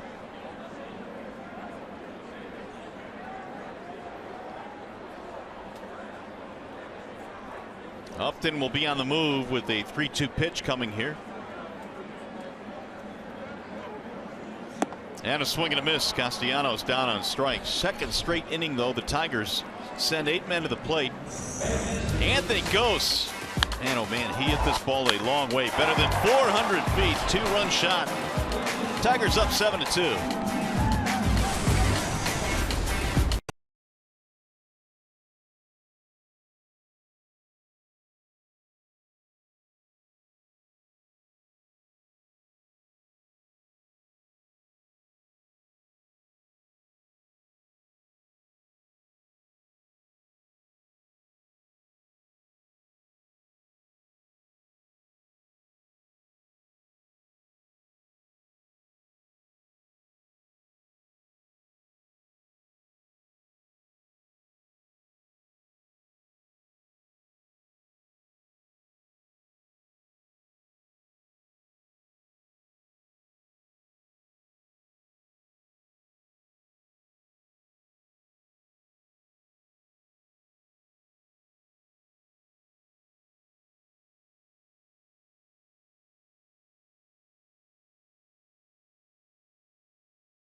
Now leads 7-2, and TGIF celebrate the end of the work week at Comerica Park on Friday, May 6th. Get 4 tickets, hot dogs, chips, and drinks for just $19 per person.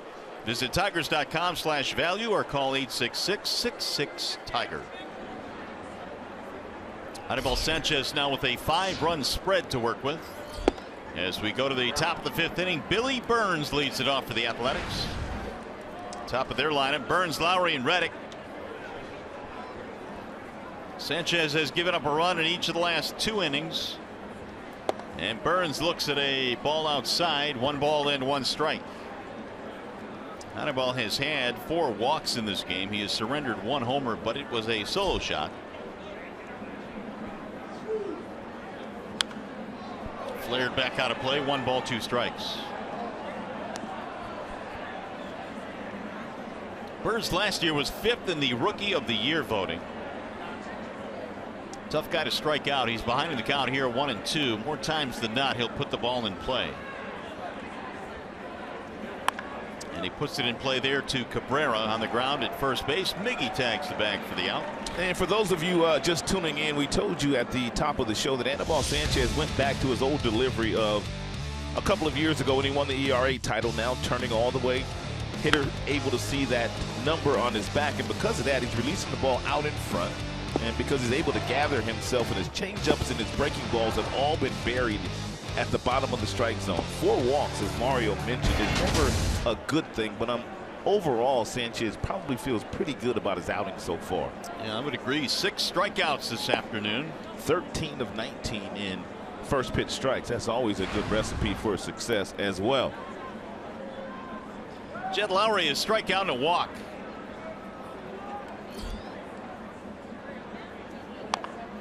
Another ground ball, this one foul. 1 ball and 1 strike. Lowry, a veteran, has had a couple of stints with the A's. Jed last year with Houston missed much of the season, had a thumb injury which kept him out of the lineup for most of the year. He's a good sound player. And a shortstop by trade, and now playing second base these days. Line to left field, that'll get down, extra bases. He can hit, man. Up against the sidewall, and Lowry pulls in with a 1-out double.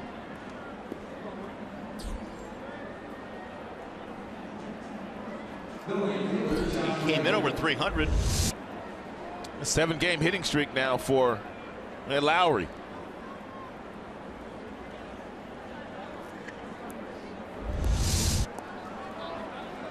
Here's Josh Reddick. That is only the 3rd hit given up by Sanchez in this game.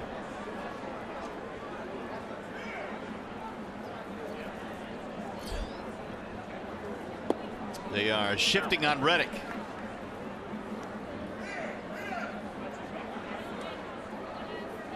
Castellanos stays home at 3rd base with a runner at 2nd. Kinsler deep to the outfield grass.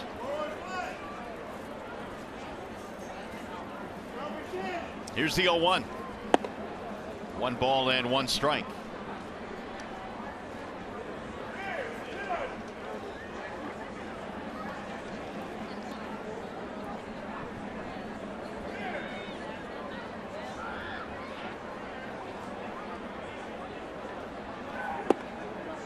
Sanchez started the year very well this season, had a couple of wins, one over Miami and one at home against Pittsburgh, but then things kind of derailed in Houston, and then his start last time out against the Cleveland Indians. But he has seemingly kind of reversed course now, having a solid outing today.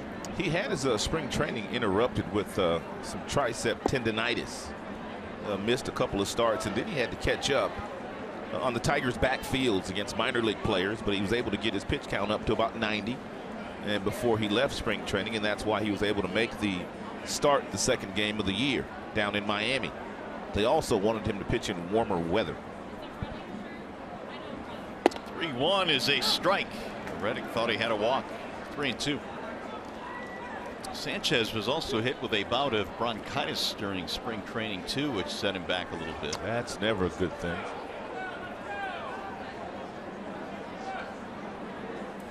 Full count. And there's ball 4. Reddick on for the 2nd time. 2 on now, 1 out. Now Chris Davis, who has, as we know, the power to get the A's right back in this game. He swings and he misses a lot. When he swings, he misses it a lot, I should say. But when he does make contact, he can hit it a long, long way, as he did in last night's game. As a matter of fact, he's been hot on this current road trip. All of his power numbers have gone up. Davis was acquired in a trade with the Milwaukee Brewers. The A's gave up a couple of minor leaguers.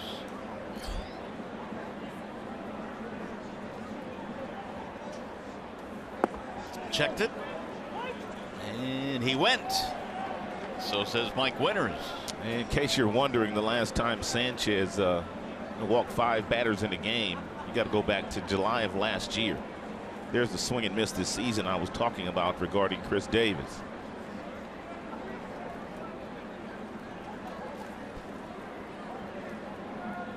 And the 0-1.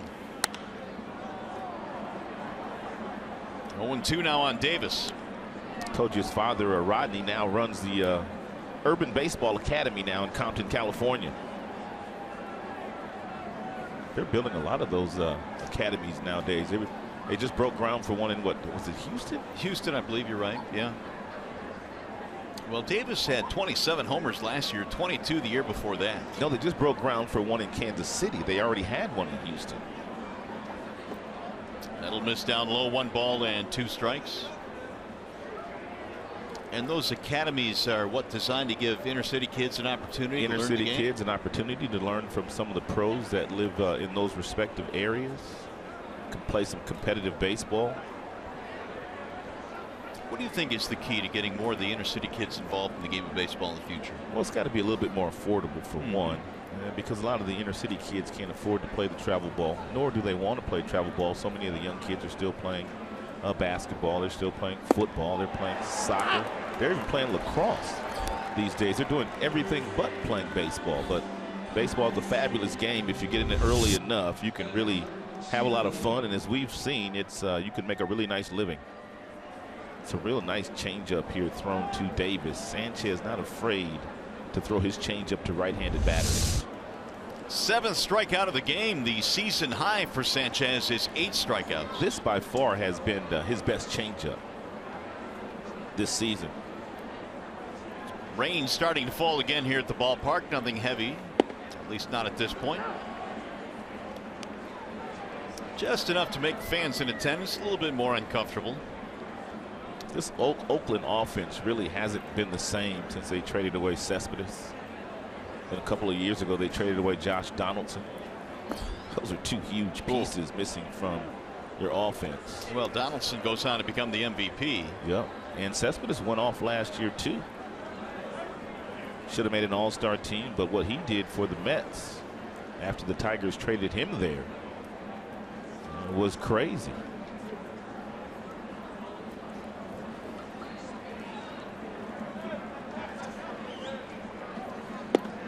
There's a ball outside. The one thing I miss about Cespedes, rolling into the parking structure and taking a look at his latest automobile.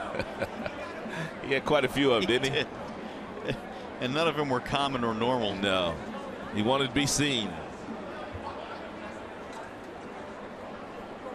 2 balls, 1 strike. On Stephen Vogt. He'll drive that one foul out of play. 2-2. Vogt has homered in this game, a walk and a solo shot. The homer came back in the 4th. Became an all-star for the first time in his career last year with a big first half.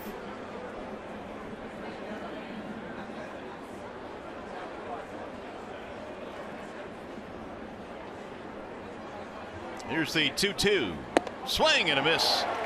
He left the strike zone. Sanchez with 8 strikeouts to end the inning.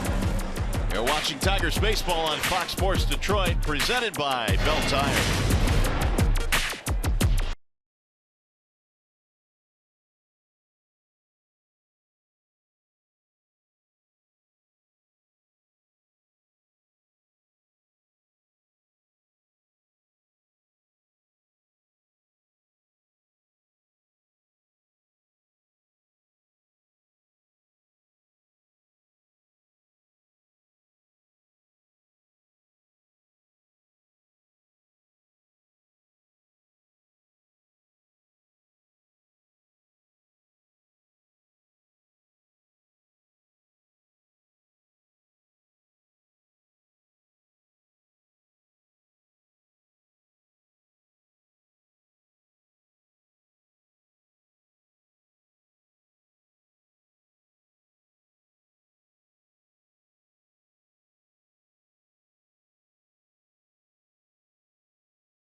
7-2 as we go to the bottom of the 5th inning. Tigers trying to win 3 out of 4 in this series to make it a happy flight to Minnesota.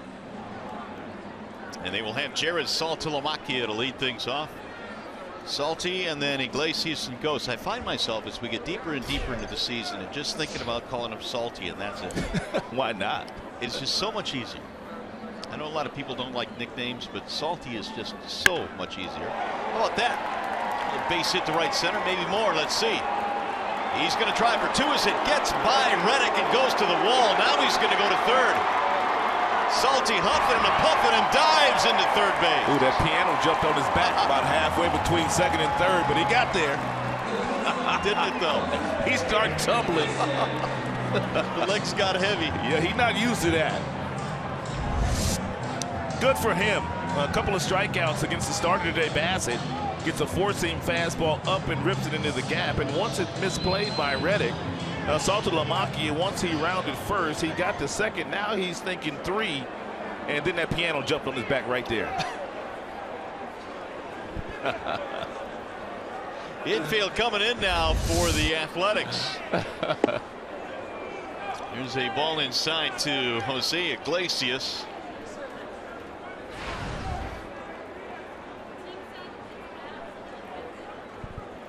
I would imagine that'll go as a double in there. We'll wait on the scoring.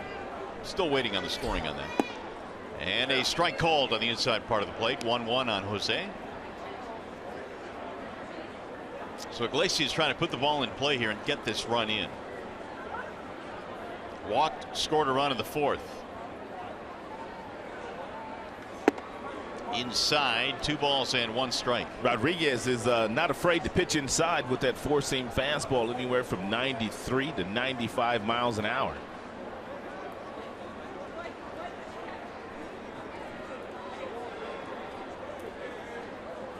Here's the 2-1 pitch, and it's low. 3 balls and 1 strike. They have ruled a triple for Saltalamacchia. How many do you think he has in his career? 6. You heard him, didn't you? Who? Yeah. Who did I hear? You heard the truck say 6. Did they say something? Yeah, they did. I didn't hear anything. That was his 6th triple. Bouncer right to third, though, and Coughlin will hold the run. 1 out. Here's Anthony Ghost. So the infield will stay in for the Athletics as Ghost digs in, and man, Anthony's had kind of a breakout day, I would say. A double, a 2-run homer, and the home run might still be going out there. It's good to see. It really is, because we were talking about him today before his first at bat. He just hasn't really looked comfortable on defense and not really comfortable at the plate. But today, offensively, he has had a couple of really good swings. 11 Tigers hits in this game. Ball 1. It is still amazing to me that Anthony Ghost, all of last year and 21 games into this year, has still not taken batting practice on the field with his team. Every single day, Anthony hits only in the cage, never on the field. He takes his fly balls, he runs his bases, but when it comes to his turn to hitting, he just doesn't take it. He'd rather do it in the cage. When you first told that story, I thought to myself, well, has there been anyone else that has done it that way? I mean, do you know of anyone else? I don't know of anybody else that has done that way. There's been guys that may take a break in the summertime of hitting on the field for a few days just to freshen their body up again, but not every single day.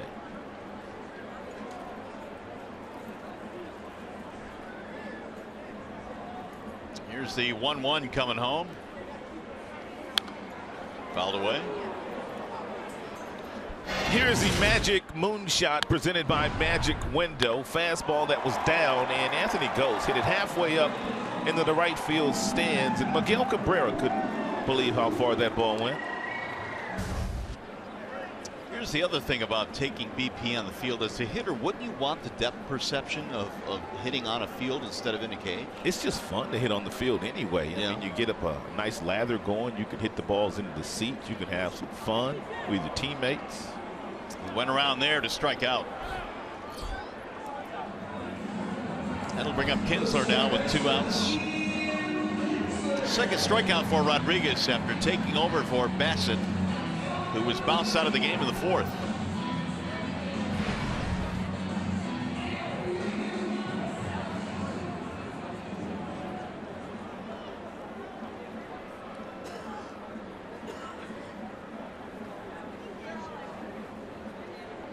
Here's Kinsler.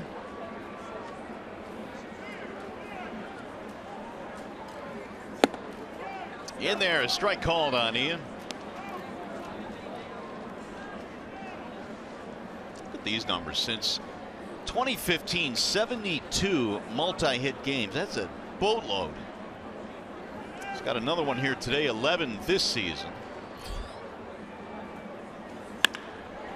Drill to center, straight at Burns. That'll end the inning. So the Tigers get a leadoff triple, but fail to get him in.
Seven to 2 is our score as we go to the sixth inning, and let's take a look at cricket, something to smile about. Tonight we are victorious.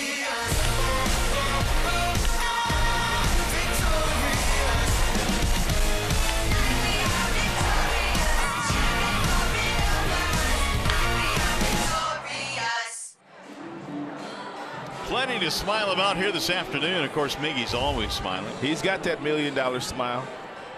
And Sanchez will go back to the mound now as we head to the sixth inning. Mark Canha will lead things off. Canha, then Coughlin, and then Yonder Alonso facing Sanchez. Anibal gave up a double and a walk, but no damage in the fifth when he came back of strikeouts of Davis and Vogt.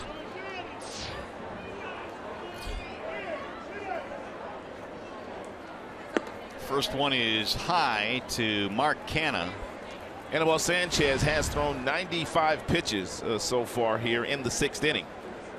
His high this season, a couple of starts ago against the Houston Astros, he threw 110 that day. 2-0.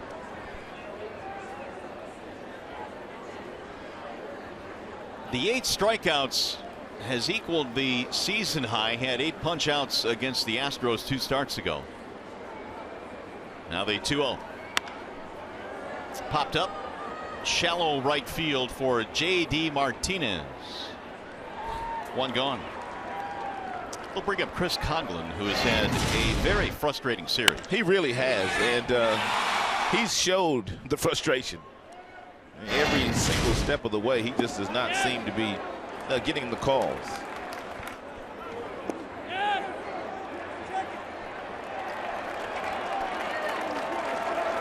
Plenty of reactions out of Chris Coughlin in this series, and the frustrations mounting for him. He has struck out twice in this game.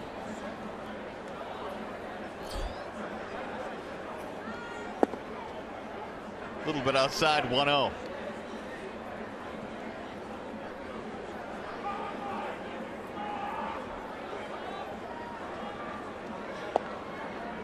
2 balls, no strikes now on the former Chicago Cub.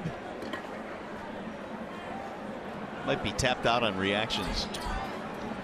Here's Kyle Ryan warming up. Here's the 2-0 pitch. 3-0 now in Coughlin. And if he loses him, Brad might have to go get him.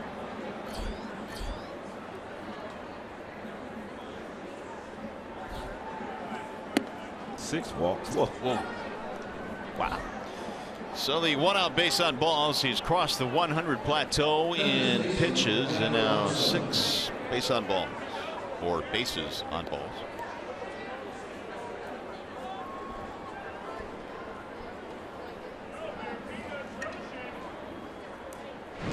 Here is our high-speed pitch, and it is brought to you by Xfinity. And 93 has been the top fastball so far today, thrown by Anibal Sanchez. 76 would be the low, one of his breaking balls. Saltalamacchia is out to the mound and have a chat with Sanchez. Tigers have badly out-hit the A's today, 11-3, and they lead 7-2. Yeah, Sanchez has given the Athletics plenty of opportunities to get into the game, but every time they get runners on base, he really has pitched well. And the 7-2 lead has also probably given him a little bit of a longer leash too. And that's low and away, 1-1. Well, we talked about the importance of getting Sanchez going. Zimmerman is 4-0. He's been really, really good this year. He only gave up his first runs in his last outing. And Justin Verlander, his last couple of outings have been really good. Trying to get those starters deeper into games to ease up on the bullpen a little bit.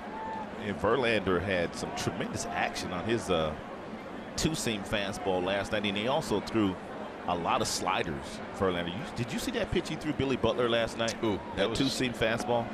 Runner going and a swing and a miss.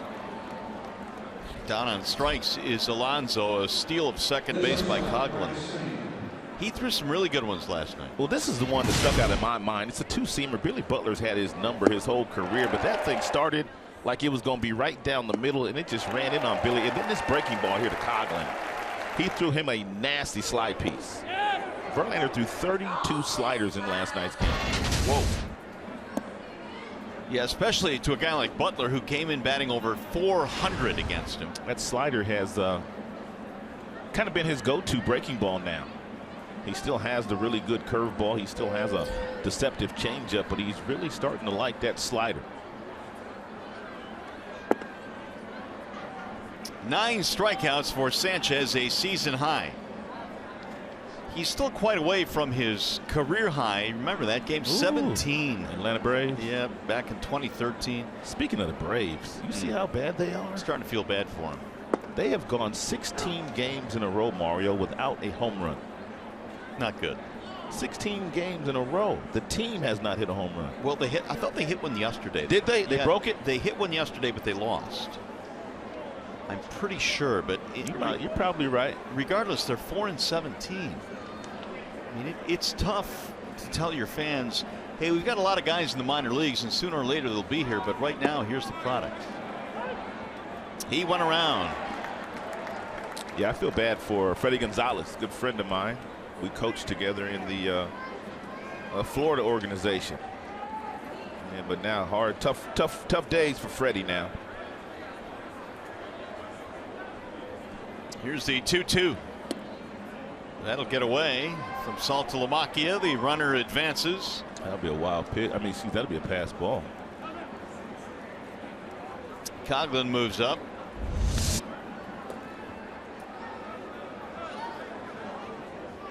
Man, if he catches it, that's probably strike 3. It's pretty close. I mean, what happened? Looked like he was trying to frame it too quick or something. They called it a wild pitch. No, I'm kidding. It's a fastball. You almost jumped out of your seat on that one. I did.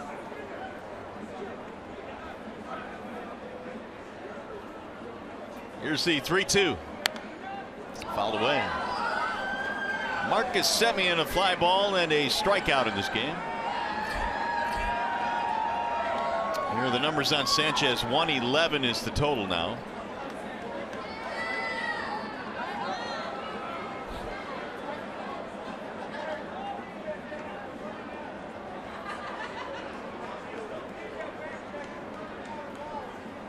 3-2 is fouled straight back.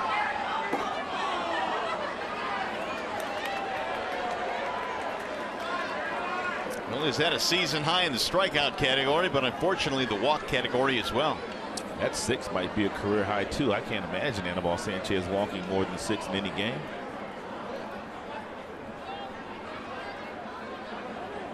Actually 8 in base on balls is the career high. Ironically, that was against Atlanta as well in 2012. The walk high was in 09. The strikeout high was in 13. Full count.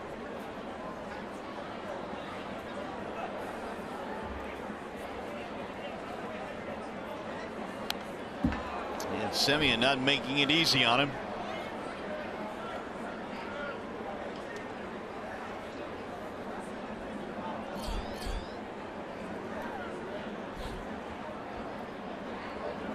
Ninth pitch coming up in this at bat. Billy Burns waiting on deck.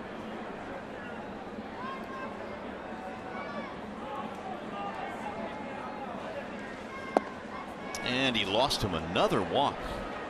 7 of them now for Anibal. You talk about walking a tightrope. He's given up just 2 runs, but 7 walks, and Brad will make a change. 2 more walks in this inning. That'll signal the end. They were trying desperately to get Sanchez through 6 innings. Kyle Ryan will be coming on, though. It's going to be a wall-side windows pitching change. Anibal gets a nice round of applause. We'll be back.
No, 7-2 is our score as we play here in the top of the 6th. Anibal Sanchez out of the game, and Kyle Ryan will take over now.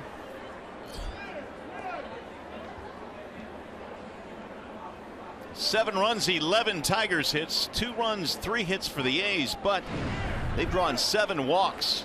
Kyle Ryan has pitched some really good baseball out of that Tigers bullpen, pitching in his 8th game, 2.45 earned run average, only 3 strikeouts, 1 walk. He's pitching to a lot of contact. As a matter of fact, he wants contact on one of the first 3 pitches that he throws, and for the most part, he's kept the ball down at the bottom of the strike zone. Made the major league roster for the very first time this spring. Billy Burns has a walk, 2 steals, and a run scored in this game.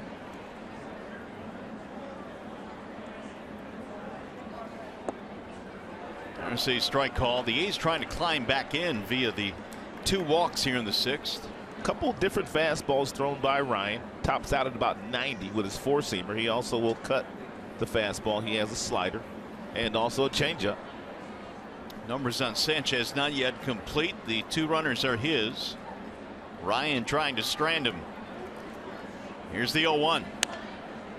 Popped him up right to the second baseman. He'll strand him indeed, and the inning is over. No runs. They get a couple of walks and leave 2. Sanchez says thank you very much. We'll go to the bottom of the 6th.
And right now the Tigers have a 7-2 lead as we go to the bottom of the 6th inning here at Comerica Park.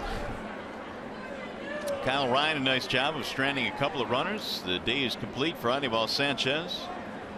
And the Tigers have their 2, 3, and 4 hitters. J.D. Martinez, Miguel Cabrera, Victor Martinez.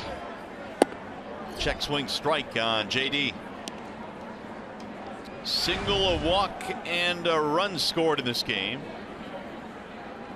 Average up to 299 now for J.D. Martinez.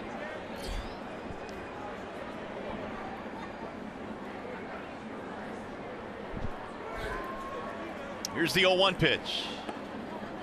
1 ball and 1 strike. Only 3 Oakland hits today, 11 for the Tigers.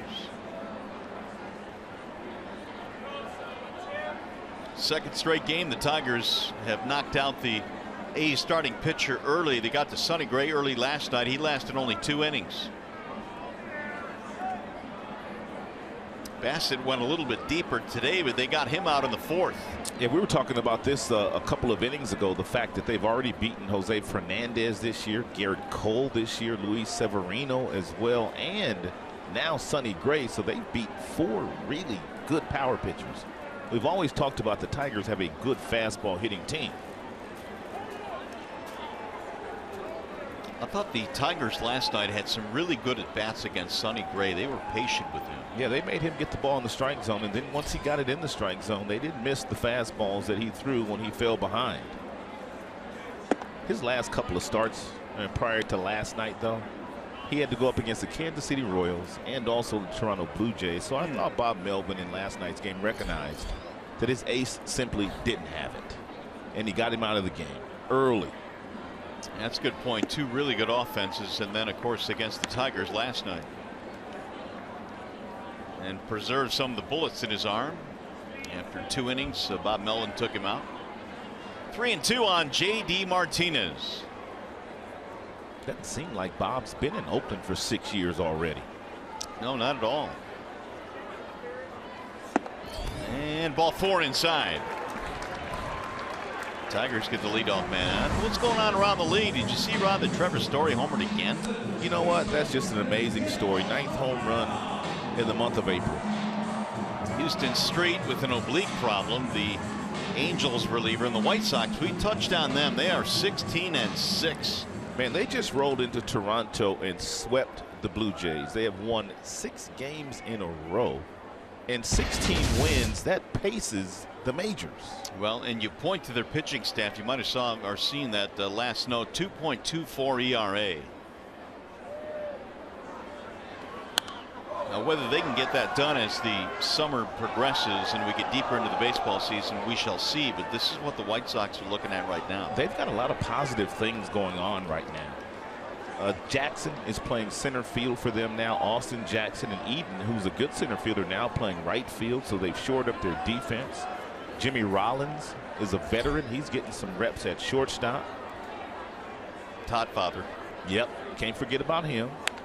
And also a guy that provides a lot of energy, Brett Laurie. Yeah, he gives them a lot of energy every single day.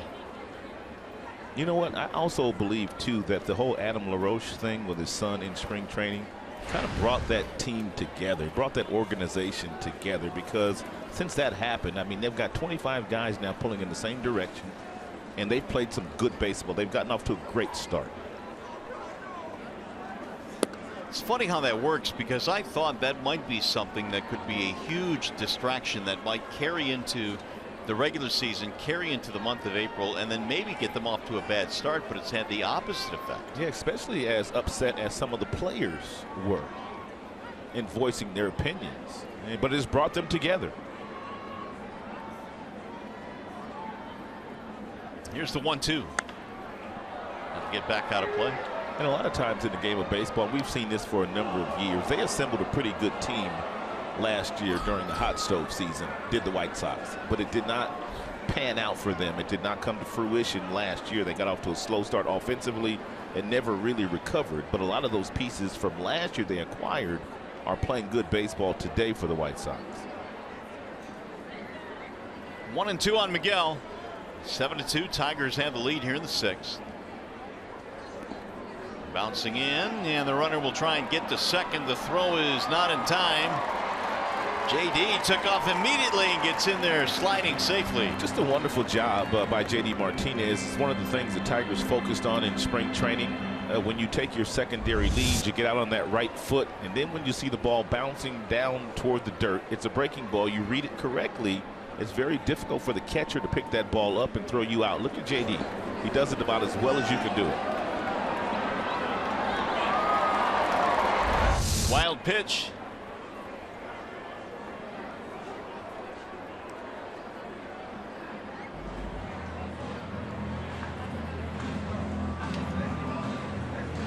Miggy in the ball game today with 2 singles. He has an RBI. Chance to drive in another here.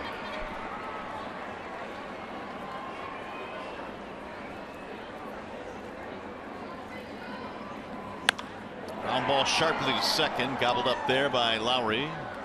Advanced the runner. 1 out.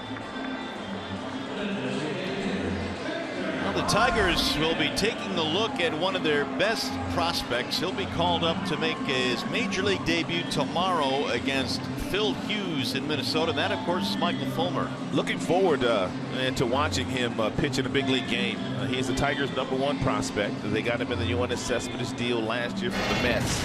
He's got a fastball that gets up in the mid-90s, but he's got a slide piece that is very, very difficult to pick up. He also has some deception in his delivery. Kind of stops and starts, and he throws straight downhill, and he's got some nice mound presence too. But we'll see on Friday night when they put that third deck up there and they add them bright candles. We'll see how good he really is. That third deck sometimes has a big influence. You already know. Here's a pop-up left side of the infield, circling in foul ground Coughlin, and Victor retired. There are 2 outs now.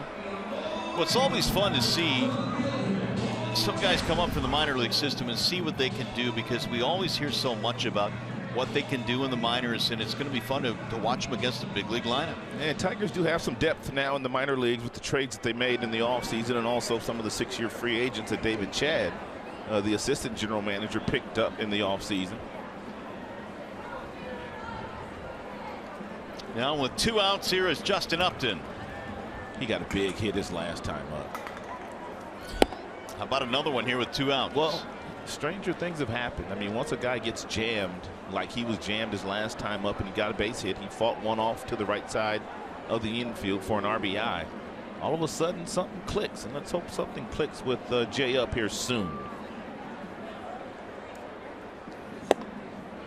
On the outer edge, 1 ball, 1 strike. There is some action in the bullpen for the A's, and it's Sean Doolittle.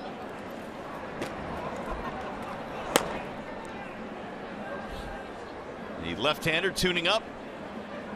We saw him earlier in this series. Here's the 1-1. Get back out of play. 1-2 now on Justin Upton.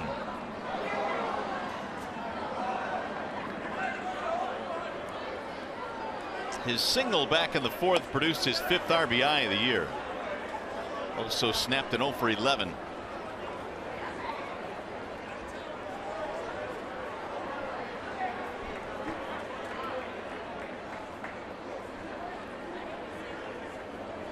Here's the 1-2. Way high. 2 balls and 2 strikes.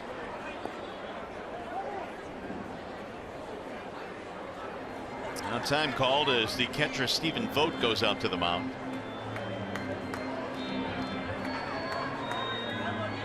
Should Upton reach, Castellanos would be next.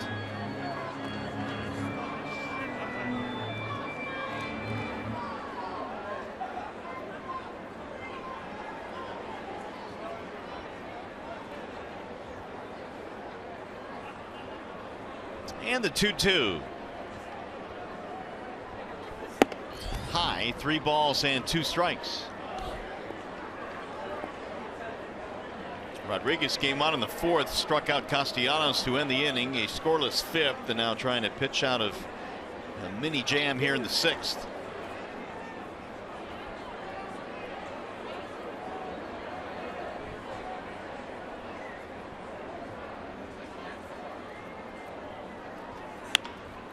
Fly ball in the air toward right field.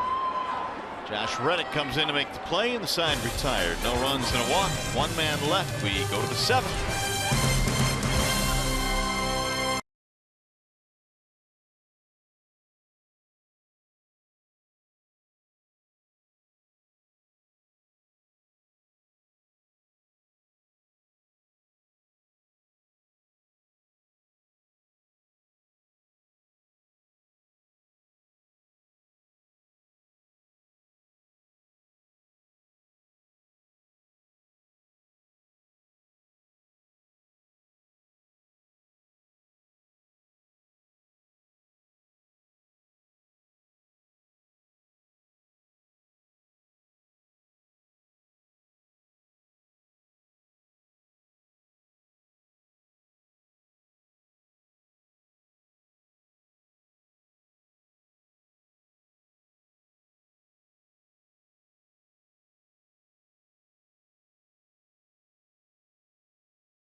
On Fox Sports Detroit is brought to you by Bell Tire. Get the lowest tire price, period. Bell Tire.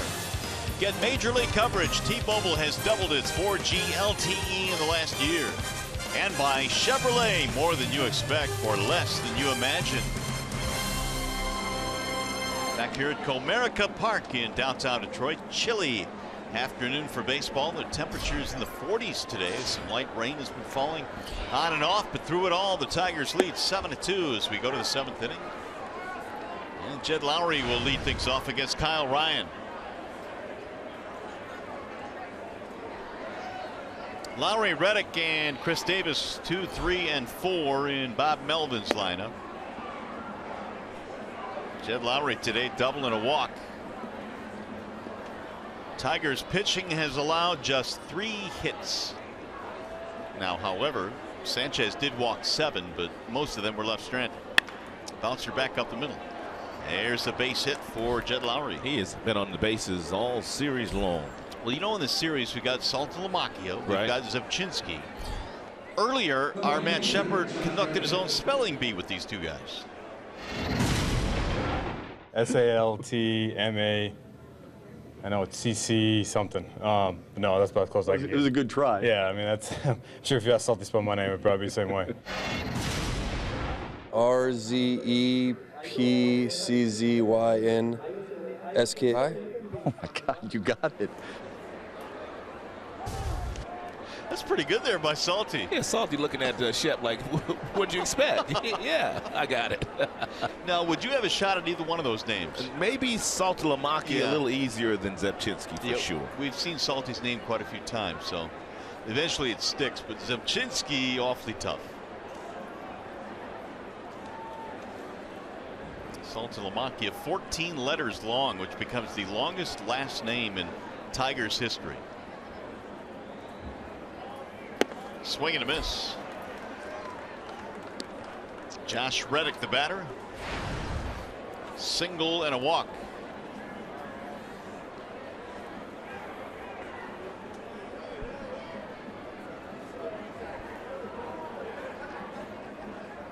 Here's the 0-1. Bouncing ball to second. Kinsler, Iglesias, and a double play. 4-6-3. Well, let's continue along with the spelling bee theme. Saltalamacchia does admit that even he has trouble with his last name. His own name? Yep. How many people messed up your name when you were growing up, and probably still do? A lot, and I'm still kind of messing up every once in a while. So How do you mess it up? there's like a certain way I've got to say I got to go by threes, like SALTAL. Some people say, all right, SALT, and then that kind of messes me up. I got to go back and say, all right, no, it's SAL. So it's not easy. The burdens of a 14-letter last name. Strike one on Chris Davis. I kind of like what you said a couple of innings ago. It could just be Salty. Yeah, I think that's what we're going to go with. Much, much easier. Davis waits on the 0-1. 1 ball and 1 strike. They've held Davis in check today. He is 0 for 3. Strikeout, a couple of pop-ups.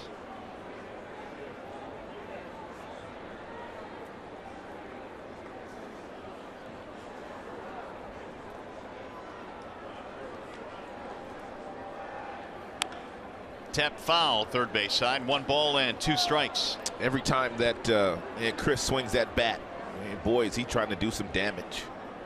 He is trying to hit it out of the ballpark. And he's done his share of it in this series. He has 5 hits, a couple of RBIs, including a long home run. Here's the 1-2. Drilled to left field. Ugh. Upton will go back and get it in front of the wall. Inning over, no runs, 1 hit, nobody left. Coming up, the Consumers Energy 7th inning stretch.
the 7th here at Comerica Park. Mario and Rod back here at the ballpark. It's been kind of a strange day for Anibal Sanchez.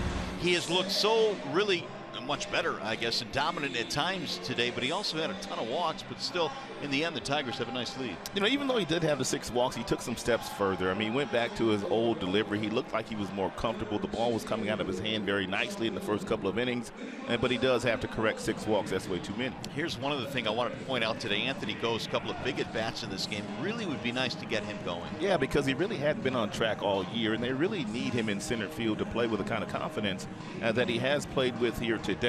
Big double, big home run to right field. Now he needs to get it going defensively as well. So the Tigers will bat here in the bottom of the 7th inning. Sean Doolittle will take over out of the bullpen for the A's, and Nick Castellanos looks at ball 1. Doolittle was their closer last year. He has saved 31 games, but his career ERA against the Tigers not all that glamorous. It is over 6, but he does have a big arm, fastball in the mid-90s as he continues to get healthy from an injury that he had to his arm. Castellanos, Saltalamacchia, and Iglesias. 7-2, Tigers lead here in the 7th. Let's take a look at the big boy, big plays of the game. Castellanos, I mean, he's been banging all year long. His first time up, he went down to the bottom of the strike zone. That was against the starter Bassett, and got a breaking ball and ripped it to left field for a double. Then he got another breaking ball, and he hit that one over the head of Billy Burns, their center fielder, for another 2-bagger.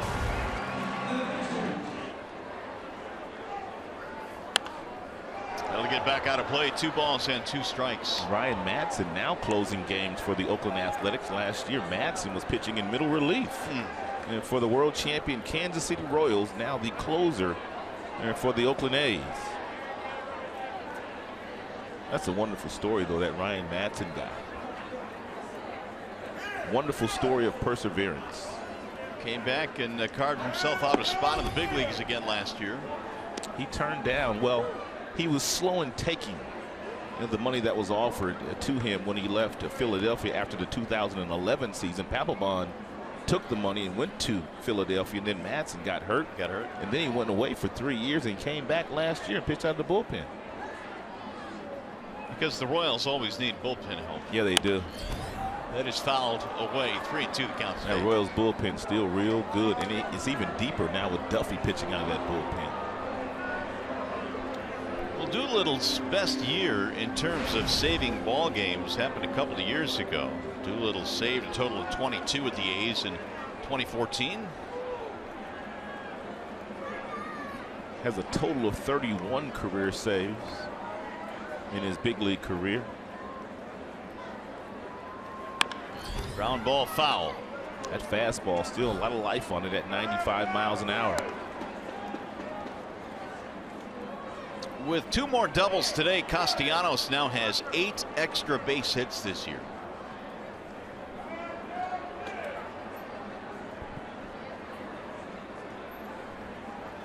Three balls, 2 strikes.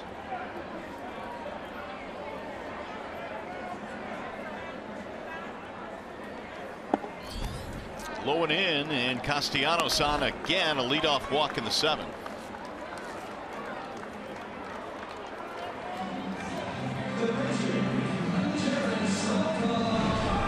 Well, you can follow the Tigers and Tigers Baseball live with the MLB.com at Bat app. Stay up to the moment at any moment with game day, live game video highlights, StatCast news, and more. Download MLB.com at Bat, the #1 app for live baseball on your phone or tablets. Saltalamacchia hits one in the air toward left. Routine there for Mark Canha. 1 out.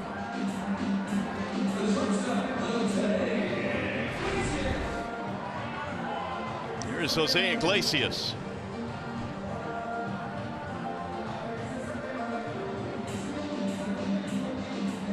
Iggy with a walk and a run scored, otherwise 0 for 2.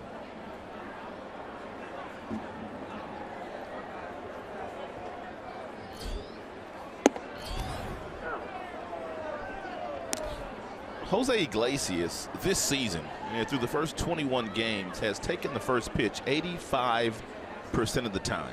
85%. He's been very patient in that batter's box. Soft ground ball to the right side. Gonna have to hurry. Oh, we got it by half a step. He just did get it.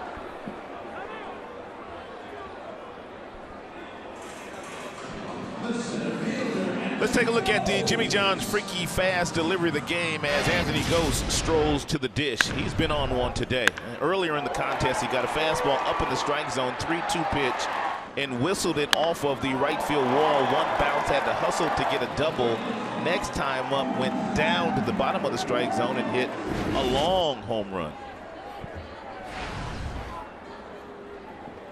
That home run by Ghost, his second and his first since opening day in Miami. And there's strike one. There is action in the Detroit bullpen. It's Blaine Hardy, the left-hander.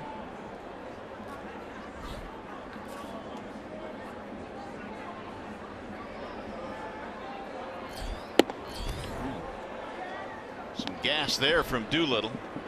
Up at the letters, 0-2.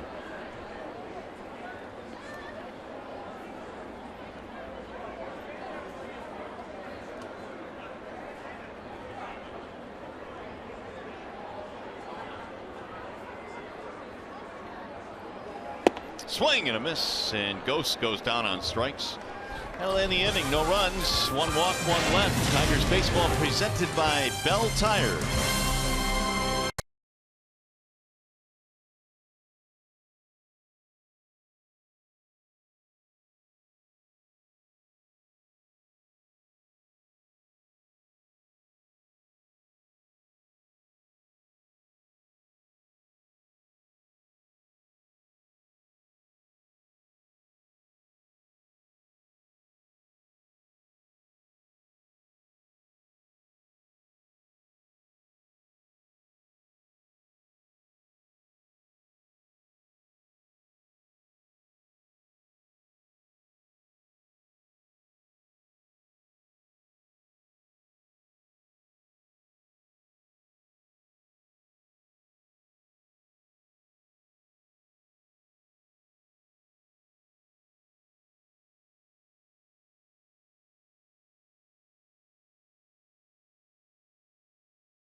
Fox Sports Detroit is brought to you by Comerica Bank. Raise your expectations of what a bank can be. When it's time, come to Comerica.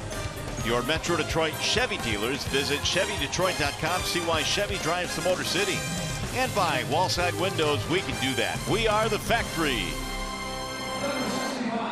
Downtown Detroit, the site. The Tigers have a 7-2 lead as we meander to the 8th inning of play here today. Tigers trying to take 3 out of 4 from these Athletics, and Blaine Hardy will check in now. Yeah, Blaine started the season on the disabled list, called up about a week ago or so, now pitching in his 4th game, 3 2/3 of the .245 earned run average. Blaine was simply outstanding out of that Tigers bullpen last year.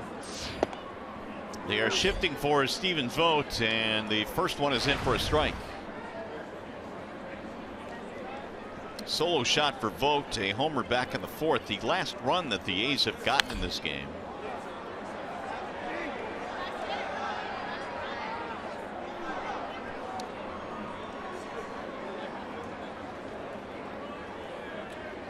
And Stephen Vogt has had no difficulty whatsoever beating the shift this year.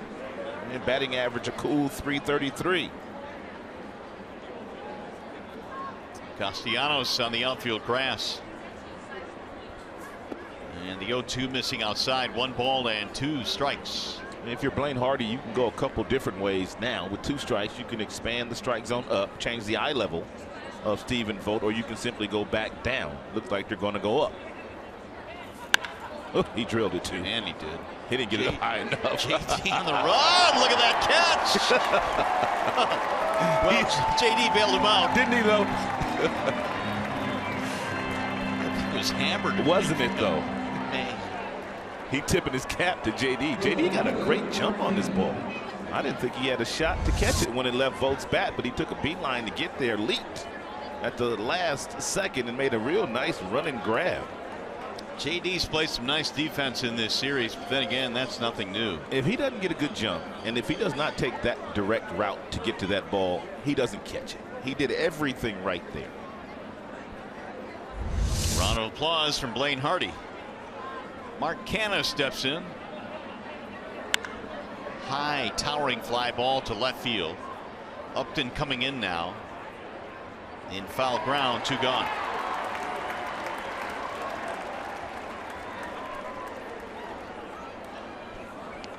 Now Chris Coghlan.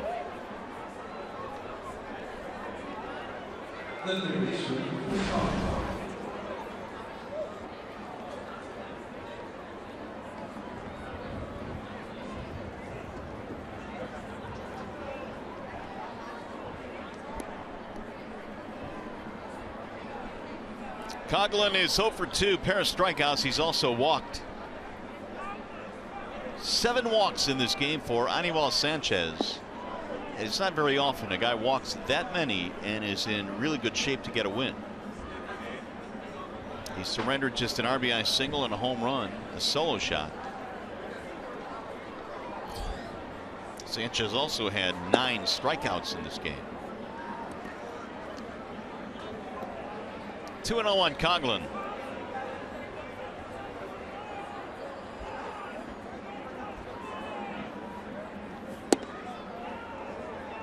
Three-0.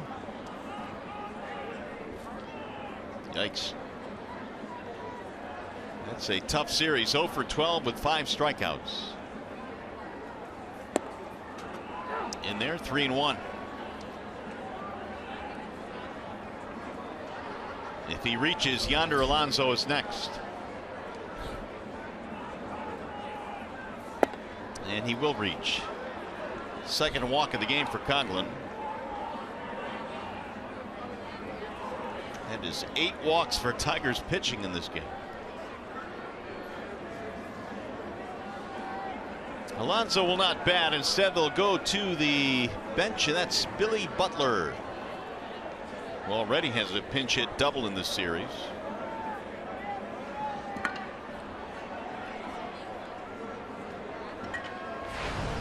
Butler not finding much playing time this year. Billy did start last night. That's because he faced Justin Verlander, and in that game had an RBI double against JV.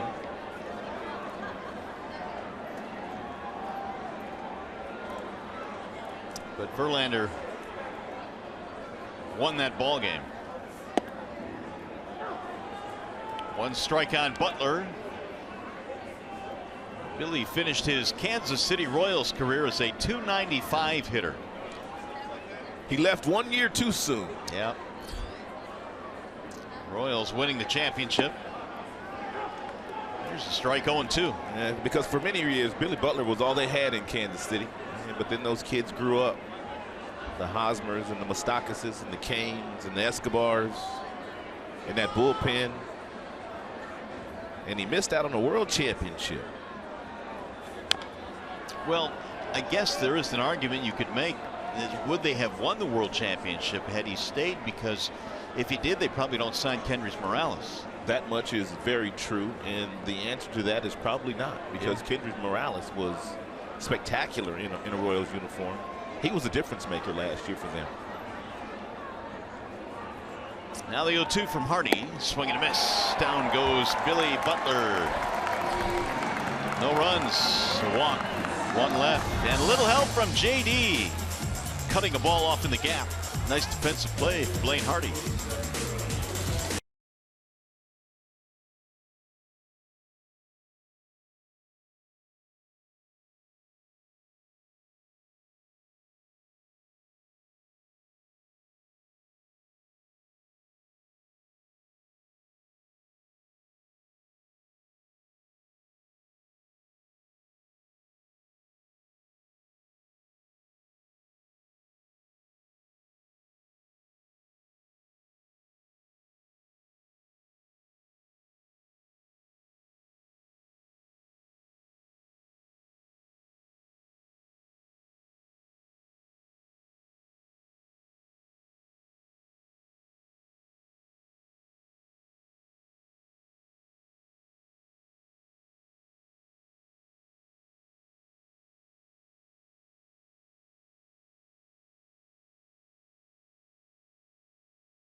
Gordon Chevrolet. The probables tomorrow at Target Field. Phil Hughes and, of course, Michael Fulmer coming up from Toledo. It doesn't look like Hughes is getting a whole lot of run support. 19 strikeouts. He only walked 4 so far this year. He's going to be around the plate.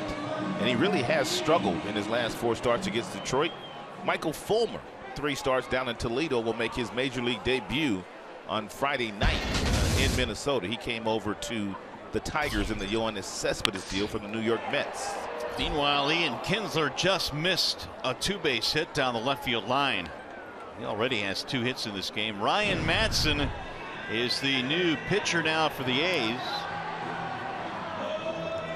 Take a look at the ball boy here when this ball is hit down there, Bart. You see he picked up that little crate, and he just took off. Look at him. Look, I want no part of that. He ran all the way to the warning track. He was still running. Take a look at him. The ball followed him, too. Dude, he ran longer than you did to get that Japanese pitcher back in the day. Just about that far. I was on the warning track, too.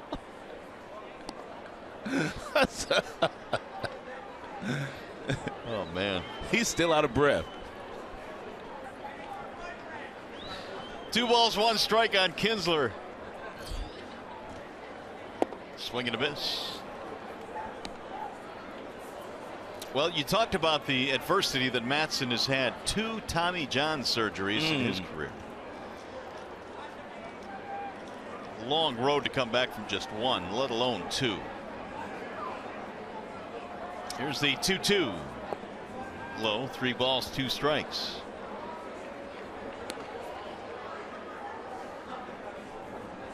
Madson replaces Doolittle, who pitched the 7. Kinsler, Martinez, and Cabrera in the Tigers' 8th.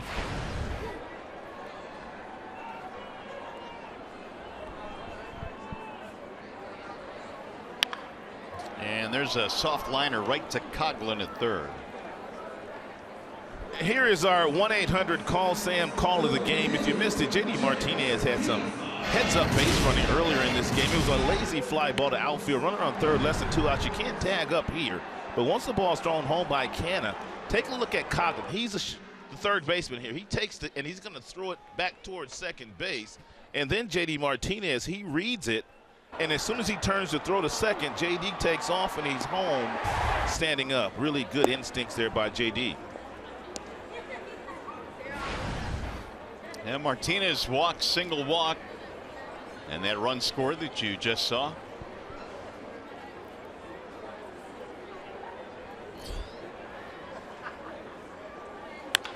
Ground ball right side. Lowry throws him out 2 away.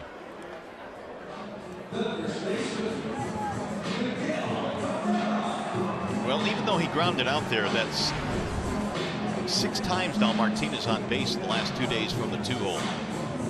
So that's something Brad Ausmus might stick with a little bit. It has worked for 2 consecutive days. Here's Cabrera. Miggy 2 singles and an RBI.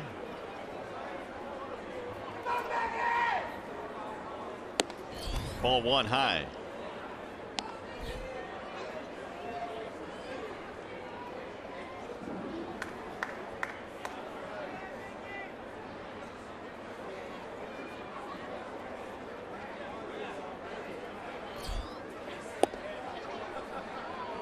Two and 0 on Miguel.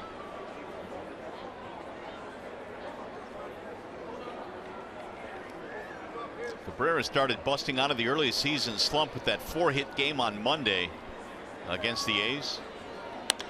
He'll drive this one to the gap in right center field, but Reddick coming on to make the play. And a 1-2-3-8. Let's go to the 9th.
It is 7-2 as we go to the top of the 9th inning, and last call now for the Oakland Athletics.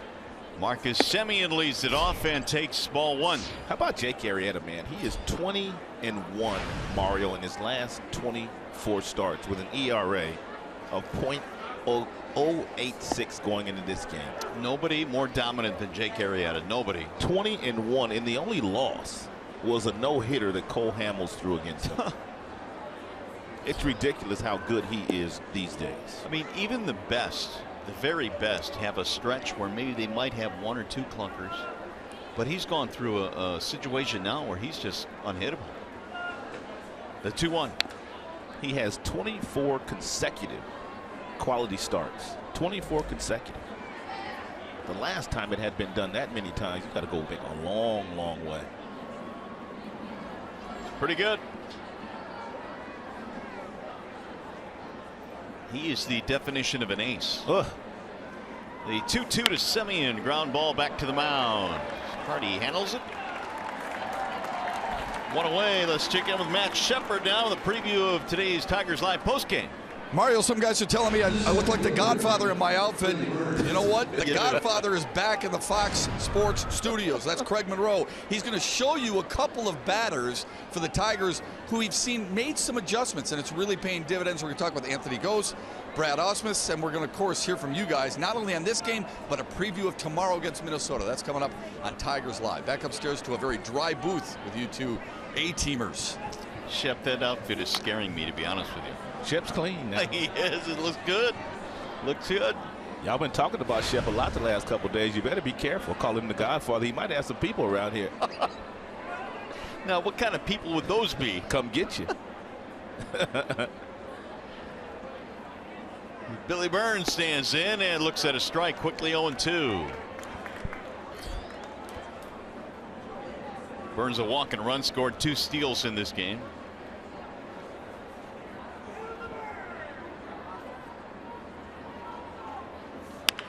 Pulled on the ground and through right down the line away from Castellanos. Burns will go to second, and he's in with a double. Well, if you're just joining us, Anibal Sanchez started, and he looked good at times. He had 9 strikeouts, but he also walked 7 and only gave up 3 hits. First Tiger with 3 or fewer hits, 7+ walks, and 9 strikeouts. You got to go all the way back to Bill Laxton. 5/21/76, 1976. Do you remember Bill Laxton? I do not remember Bill Laxton. Nor do I. He didn't stay around very long. Well, apparently not. I mean, that was in the heyday of when I was a kid. I used to watch Tigers baseball, every inning of it. Good or bad or indifferent, I just don't remember Bill Laxton.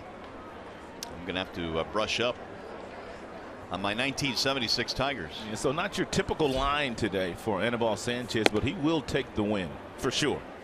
And so will the Tigers. It would be 3 out of 4 in the series as we head to Minnesota.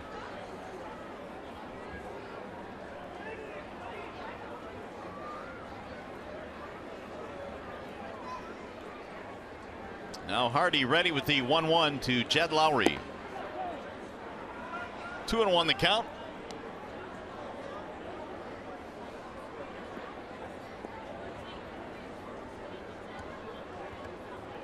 Burns at second with a double. That was just the 5th hit of the afternoon for the Athletics.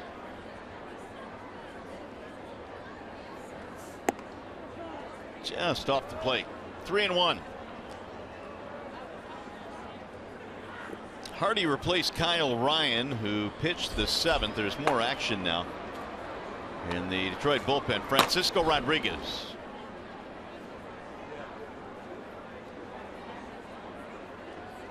Frankie had a clean inning last night.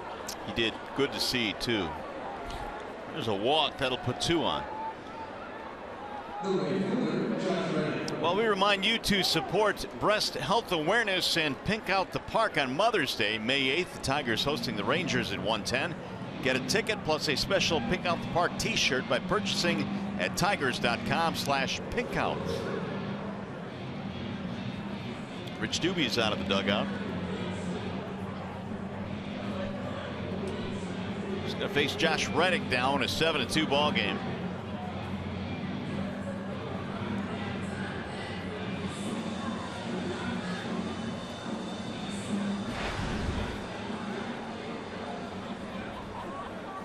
RBI single and a walk. Reddick also hit into a double play in his last at bat. We'll take another one of those right here.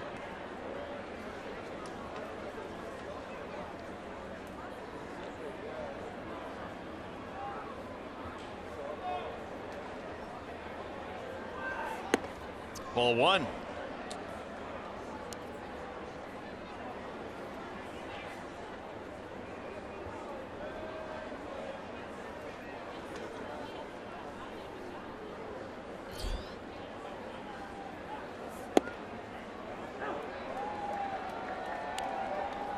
The only Oakland runs in this game, an RBI single by Reddick in the third, made it 1-0 Oakland. That would be their only lead. And then Stephen Vogt hit a home run in the fourth, a solo shot. That's it. Swing and a miss and a big rip there by Reddick. 1-2 the count.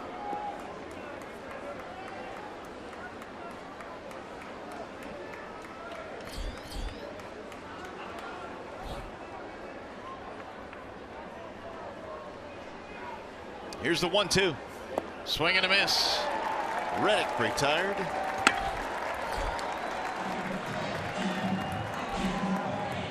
It's a really good breaking ball here thrown by Hardy. And with 2 strikes, he buries it down and away from Reddick. And Reddick couldn't get to it. 11 strikeouts for Tigers pitching this afternoon. One more out to get. Chris Davis will stand in.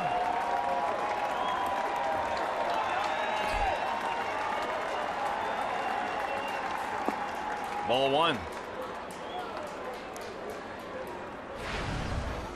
Biggest inning of this game for the Tigers was the 4-run third. Anthony Ghostin highlighted a 3-run fourth with a 2-run homer.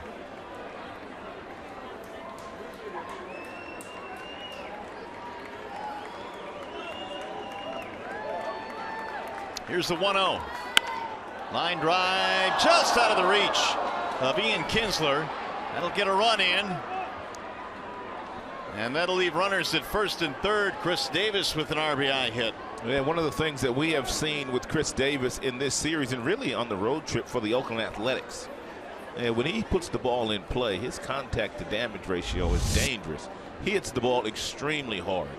It's a 4-seam fastball that stays up that Chris absolutely hits right at Ian Kinsler, and it must have been knuckling. Ian couldn't make the play.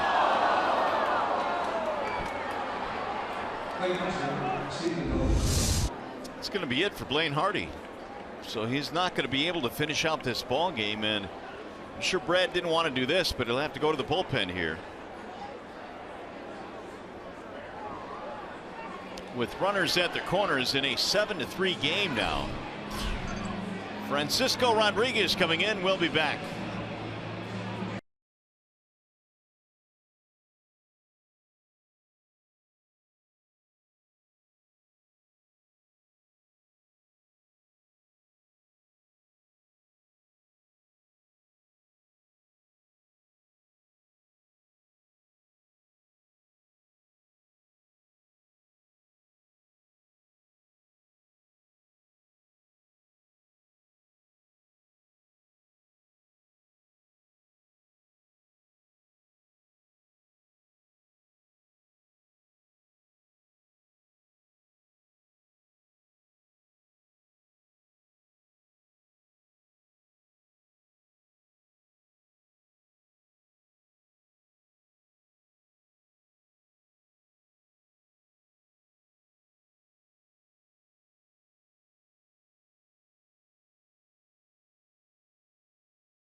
In the 9th inning with runners at first and third, and Francisco Rodriguez out of the Tigers bullpen. He had to leave the team for a few days because of an emergency in the family, but he came back yesterday and he pitched 1 clean inning and it was outstanding.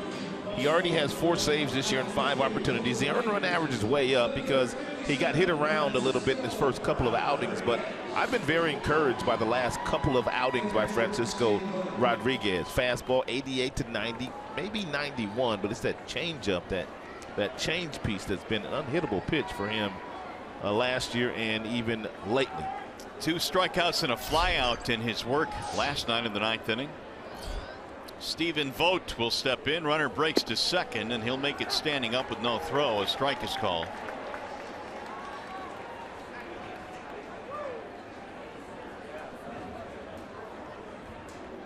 So now the A's have 2 men in scoring position.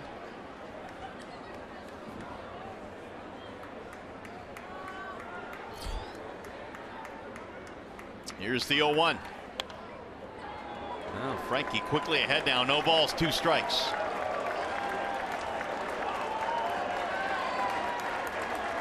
A crowd of 26,200 in attendance here on a chilly afternoon. They're 1 strike away from celebrating a Tigers win. I don't know if he'll go to his changeup or not, but if he does, he has a couple different changeups. One that fades away from the left-hand batter, and then one that goes straight down in the bottom of the strike zone when he's trying to get the swing and the miss.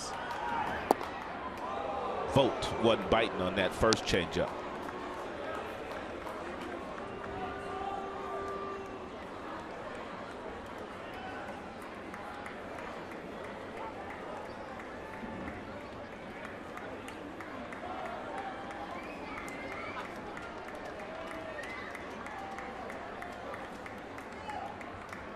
Here's the 1-2.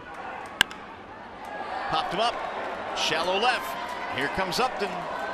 He is there, and the Tigers win 3 out of 4 against the A's. Nice comeback after a rough weekend against the Indians. They take 3 of 4 from Oakland. Final score this afternoon, Tigers win at 7-3. We'll be back to Comerica.